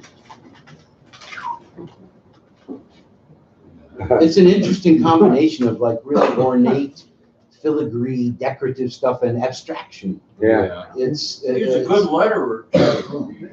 That's a decent letter. He does a lot of work at craft shows where he has very abstract kind of colored prints for sale. But alas, he's stopped coming to Baltimore's Artscape, because we used to have a chance to get together with him when he would do Yeah, that. that's how I got to know Brad. I'd see him in the Artscape in Baltimore. And that's a collaboration with Rotsler, obviously. That's right. Rotsler was one of the giants at getting us to do cartoon jams with him. He'd do setups and hand it off to any one of us. Yeah, look at that. Isn't that fantastic? Oh, for Mimosa. That was Mimosa, yeah. Double front back cover. We walked back from the restaurant And together. yeah, this is somewhat, it's representation, but somewhat similar to the stuff that he sells at craft shows. He's been real good at doing this colorization. I'm surprised. Stuff too. Do you know if he's ever done any children's books? Because it seems like he'd be really suited to. No, I don't know. And I like this a lot too. This is Dragon on LSD. Again, it's extremely ornate, but the circular or design draws you into the middle of the picture where the hallucination is really quite clever. Yeah. And I'm a fan of shading, so I like how he does shading. Oh, look at that. Yeah, this is very Yeah, I similar like to that. something at a craft Wow. fair. I like that a lot. Reminds me of the like arts and craft, like Morris and those books back then when everything. Yeah. They, Pre-Reagan. yeah, exactly. Yeah, that and a bit of Celtic notebook. But he's doing Really really true. interesting stuff then with the lettering. Yeah. You know, yes. it's like, it's, New typeface. it's really interesting. This is Kurt Erickson, and it's not a self-portrait. And Kurt has been publishing a fanzine called Endeavor. He did 13 issues of that. And he said he just invented science fiction fandom in 1967. Well, I think he was exaggerating.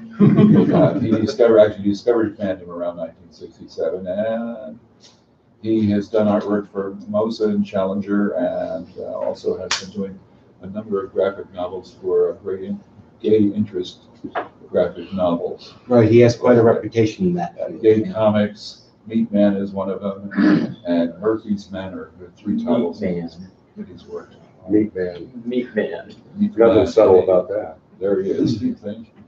All right, and that's a self-portrait. 13. Well, that's really classic. I heard it was Arthur C. Clarke myself. Yeah. Not how I picture it. No. I think that was for Mimosa. You know, it looks like it could have been influenced a little by you. You think so? Well. That cat. Yeah. I think that's challenging on those. Just a little. Oh, I like there's a Tintin. Yes, that is wonderful. I like the snow. Yeah. It's great. Wings and horns. Yes. Okay. Many of us feel that way, do you? Was that a caricature of Willis? No. Or that's himself? I think that's just a generic. Or I think that's Because the himself mirror in the is- mirror. The older and younger, yeah. Or older and younger. It's older and younger, but it's not Walter and either of them. Right, Neither one it's of just them more look like generic. Walter. Yeah. Okay. Okay. I kind of like, I like that as an idea, and it's Wow. nice design, the blacks and all. Oh, yeah, front and back cover of Mimosa. What goes up must come down. Yeah. When was he the Rossler Award winner? He is number 6. What year was The that? next one is, oh, I don't know. That next one is Ray Nelson, who is number 7. Ah. Ray Nelson. Yay! Inventor of the beanie, Yeah. and also a character named Beanie, who had a sensitive Spanish face, and I have a Ray Nelson portrait of Beanie hanging up in my studio. Me too. Yeah, probably the same one. When I was a gag cartoonist selling to the magazines, I solicited gag ideas from. The more you dig back, the more I have to move. And Ray Nelson started sending me gag ideas, and I did a cartoon based on one of his gags, and sold it to the Saturday Evening Post. Wow. And so Ray got 25% of whatever I got from the Post. And ever after there, he bragged that one of his favorite sales was a sale to the Saturday Evening Post from my cartoons. I like his hand stenciling. He's really good at hand stenciling. Well, that one you just went off of hand stenciling. Why you son of a bitch? Anyway, That is good. That's a separate and all that. Like Roxler, Nelson was also a writer of professionally published SF.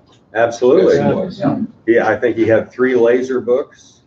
He had a Collaboration with LD. The built-in He collaboration. Yeah, what? Yeah, after that stuff.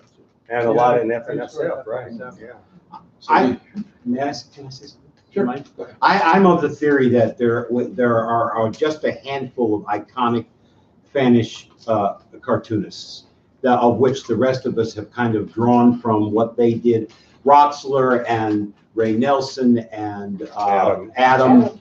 I think you could maybe pare it down to just those 3. You could maybe pick somebody here to add on as a point. I'd add on Tim Kirk. Well, yes, I think, but so they're kind of EO cartoonists, you know. I mean, they set a style that to some extent, all the rest of us have followed. Have you ever seen the great work of Alva Rogers? Oh, very much so, sure. Amazing.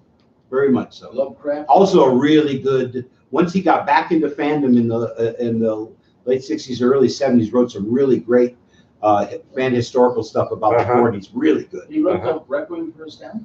Yes, right. Yeah.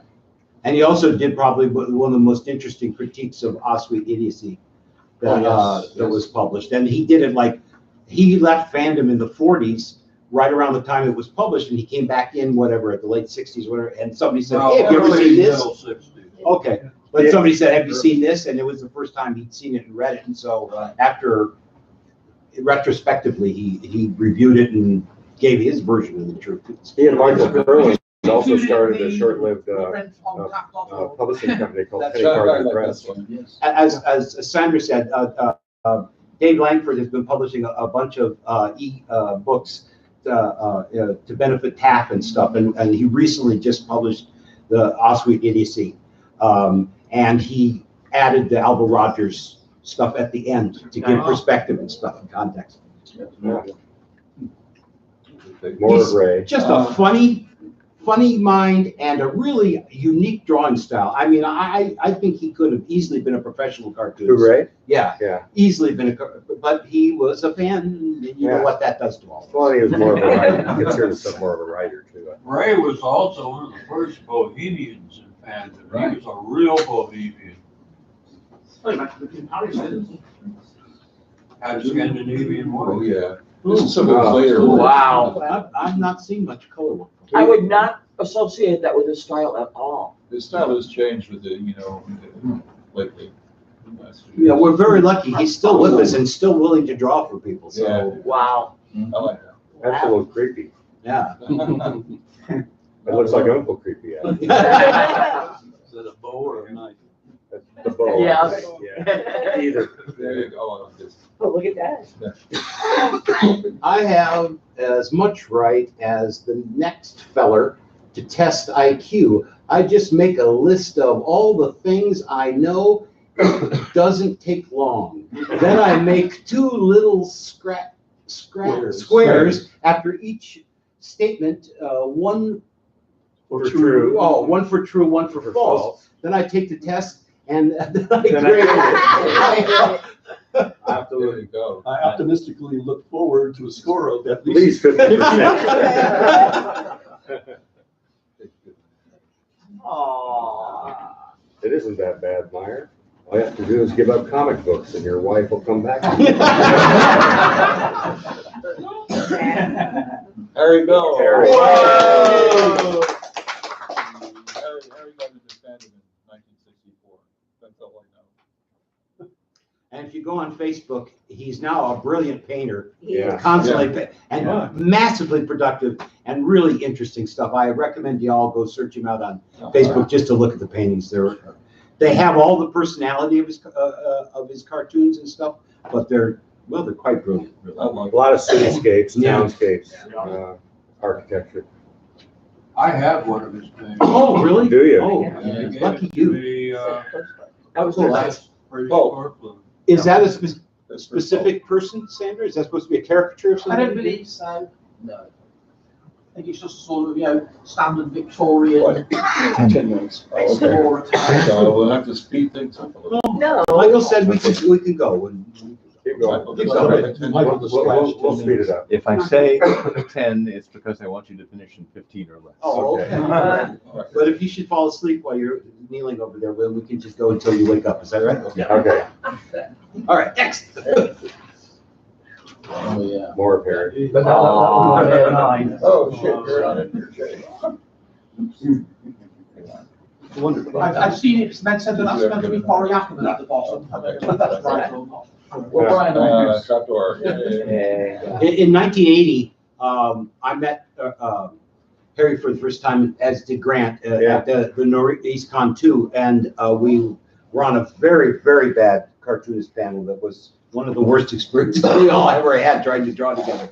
But the thing is that there is a certain quality to Harry's cartoons and Grant's cartoons and my cartoons that has a certain brotherhood to them. And I got each one of these. I drew a picture of a lumberjack's face. You remember those things? Draw the little deer and see if you have, So I drew this cartoon lumberjack, Jack, and I passed it to Grant, and he drew it as close to exactly the same as he could. Then Harry did, and then Jim Barker did and then I published them as a back cover on Boone Park. All four of them. Guess who is who? And we could tell the difference. Yes, we could tell because we know our line by the qualities. line work, the line quality and stuff. Yeah. Almost nobody got it right. That's hysterical. One of the amazing things about Harry's work is that I published a anthology of his work to fund getting him across to the Austin Corflu in 07. Bellissimo? Was that the Bellissimo? Yeah, the Bellissimo anthology. And you can pick so much of his work. There was some excellent stuff in there, 120 pages of it, but only 2 of them have appeared here so far. The point is, he did so much good stuff you can pick, and then again, and get a completely different lot. I mean, 10 years later, I did Time Capsule with Ganniff Anthology. Yeah. And that had about sort of 20 or 30 pieces of Harry's art. Only one of them had been in Bellissimo. Wow. All good stuff. Another trapdoor cover. Yeah, this is really strange. Well, after you, I can speak from experience. After you've done maybe 5 or 6 trapdoor covers, it's really hard to work that trapdoor into the picture. I mean, it's really hard to come up with some premise for it. Okay, Mark Sherman. Oh, Sherman. I like Sherman's stuff. He's got certain, I don't know how to describe it. It's like he got trapped in a room with Fleischer cartoons for the first 10 years of his life. He has worked in the animation field. Yes, yeah. And you can just see that from the movement in it. Yeah. Very funny guy. Uh-huh. He sent us, what were those DVDs that he sent us? Well, we have, he had sent us, well, it's on loan, Have Gun Will Travel. Yes. Full series. So we watch at least one Have Gun Will Travel every week or so. I like this a whole lot.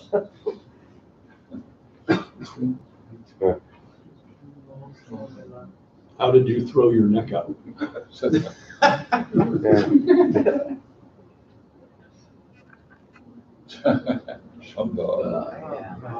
That's cool. He also sent us radio episodes.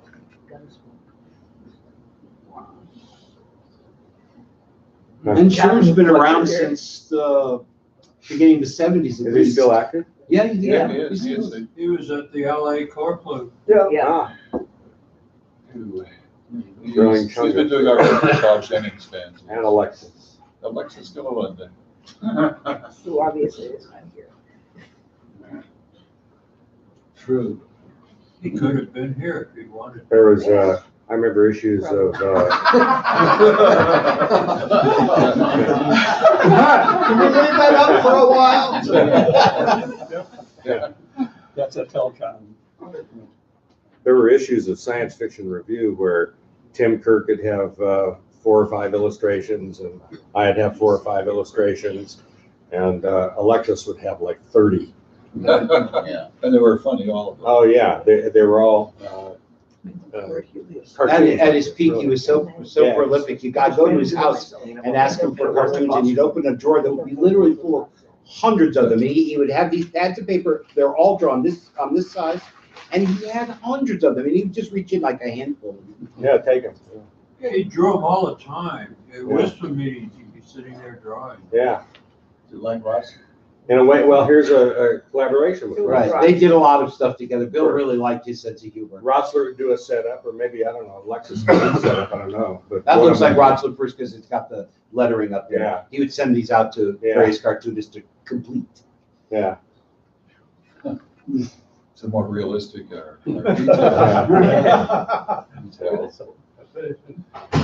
Terry G's. Oh, yes. Old school. Yeah. He's very old school. I never really dug Terry's stuff, but he was a wrestler winner. But he also, early when I was in fandom, I came across like a British animation magazine. Apparently he did some animation in films in the 60s and stuff like that, as well as those fans. Oh, yeah, G sold professional to professional magazines as well. He was very proud because in one issue of a tape recording magazine in about 1960. He managed to sneak a bed clip for tats with him. Terrell. I think Terrell is really a splendid He's artist. tremendously talented. Yeah. And I don't say this as a criticism, but for years, his personality kind of got in the way of people really appreciating his art. But it's brilliant stuff. I didn't know he had one. Oh, indeed he does. Okay. No, he hasn't. As I often remark that Terrell's the only guy I know who can draw a skunk I'd like to fuck. You skunk fucker. That tail, man, wow. Like all of his characters were sexy fuzzies. Yes, Oh, they were. they're all him. That's. Recently, Terrell sent us a whole batch of Fraggle Rocks. Yeah. That's kind of cool. Layout wise and all. He's another one who was heavily influenced by Von Bodie. And Like the or I'll kill the cute fuzzy Fan editor. Fan editor. Fuzzy fan editor. Fuzzy fan editor. That's Garcia. There you go. File 770. Uh-huh.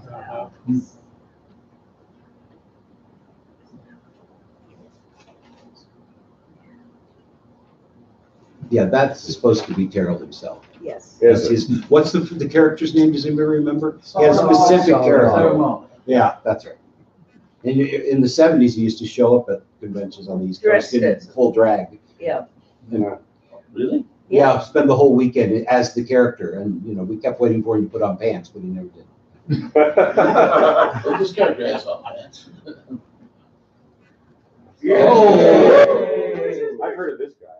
This was originally drawn as a trapdoor cover, as you see the trapdoor, that Robert rejected. Wow. So I had to reformat it, and it ended up, I think it was a black cover. I think we ended up using it as a black cover. I changed it around and added and just subtracted and stuff. But I thought the idea of Fan Lake was a truly ludicrous idea. And then the little Adam character, we were sticking him in as kind of a mascot in various places in the issues when we had a chance. Oh, it's one of my absolute favorites. Oh, wow. I came across a photograph of this woman from the 30s. It might have been Dorothea. Yes, thank you. And she had these magnificent hands. And I didn't want to like rip off the photograph, but I really wanted to draw those hands. And so then I'll put a robot in there. And then it occurred to me the hands of the robot to do a little pastiche of Kelly Freese's famous Astounding cover. We have a copy of that for auction next hour. I've been fortunate enough to illustrate a majority of Gordon's brilliant fan fiction. And this was one where I was being very lazy and found a photograph of hippies to use instead. That was from Corflu. Now, I want to make this perfectly clear. Just because he's got the fez, it's not supposed to be Andy. Honest to God, it wasn't. But, because I don't think Andy wants to fuck the Space Needle. I don't know. Oh, I love this one. This was, I found this great picture of a Chinese village or whatever. And I love the roofs. It's kind of like your thing with going on. So I drew the roofs, and then like it sat around for 6 months. And then I thought, oh, well, I'll put a rocket in the background. And then the thing is this was for Banana Wings, the fish lifters. Yeah. And I drew it before realizing that I was actually doing a visual pun on their name. And then I went back and put the upstream thing in there and restructured it so it would actually be a direct reference, but it was totally accidental. Yes. One of the things I thought was coolest about that cover was the fish lifter pun.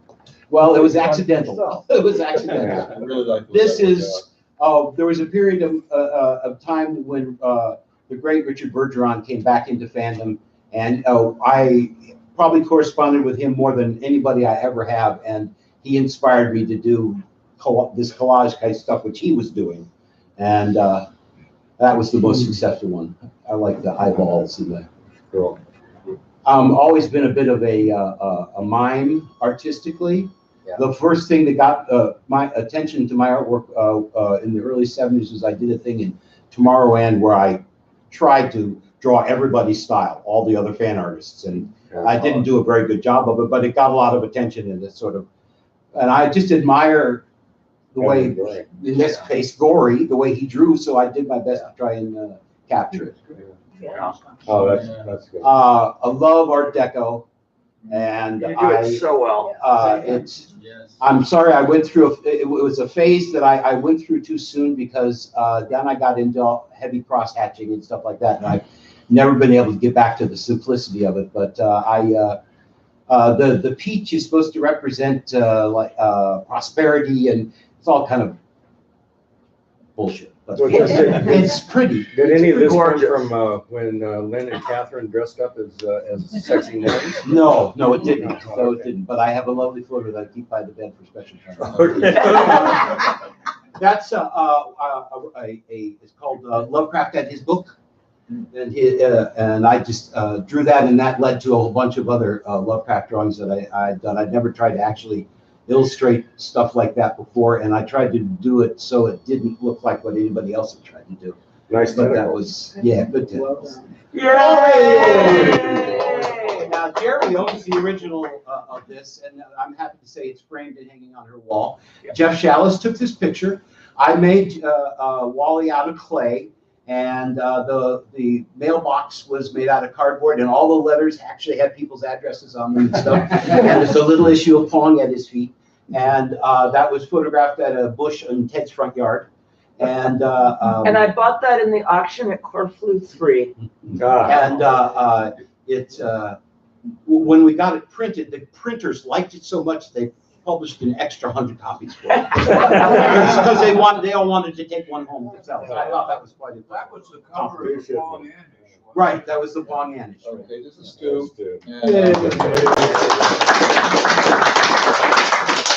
He won the award in 2010. I mentioned that because there was no award winner in 2011 for some reason. But that was when D West took it down. That might be I'm it. gonna That start going definitely might be it. real And fast. Really, We gotta finish up. I'm sad that we couldn't have had any D West artwork on display because the guy is magnificent. Yeah, he refused the Rothschild. That's what I mean. He turned it down. Refused the Rothschild? He didn't want to have anything. He didn't like Rothschild. You didn't like And he Rothschild. Actually, he didn't dislike Rothschild. He disliked people's use of Rothschild. Oh. He disliked the use of Rothschild as a generic filler. Yeah. He didn't like generic filler art, period. And that so he makes sense. felt like, God, it's the last thing you should give me. Wow, that's unfortunate. I would love to have some samples of this really terrific work.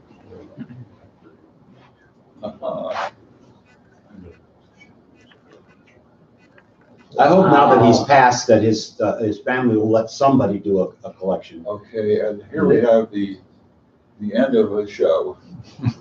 And this sums up my feelings about my presentations.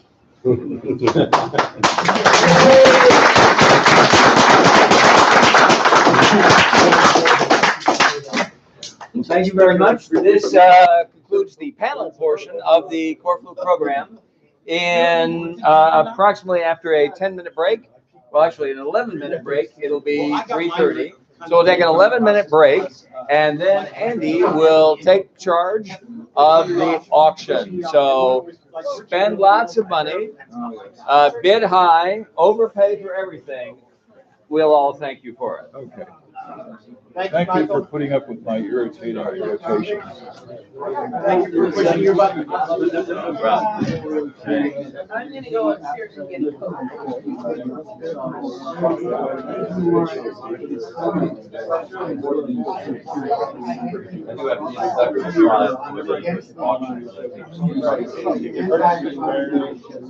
I know when you live at one point, somebody was in the collection.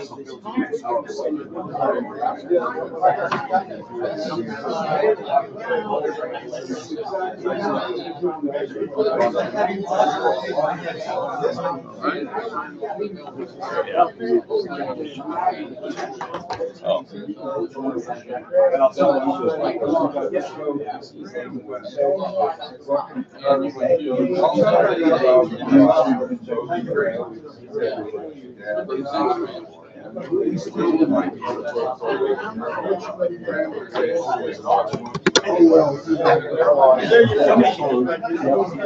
it went well in the end.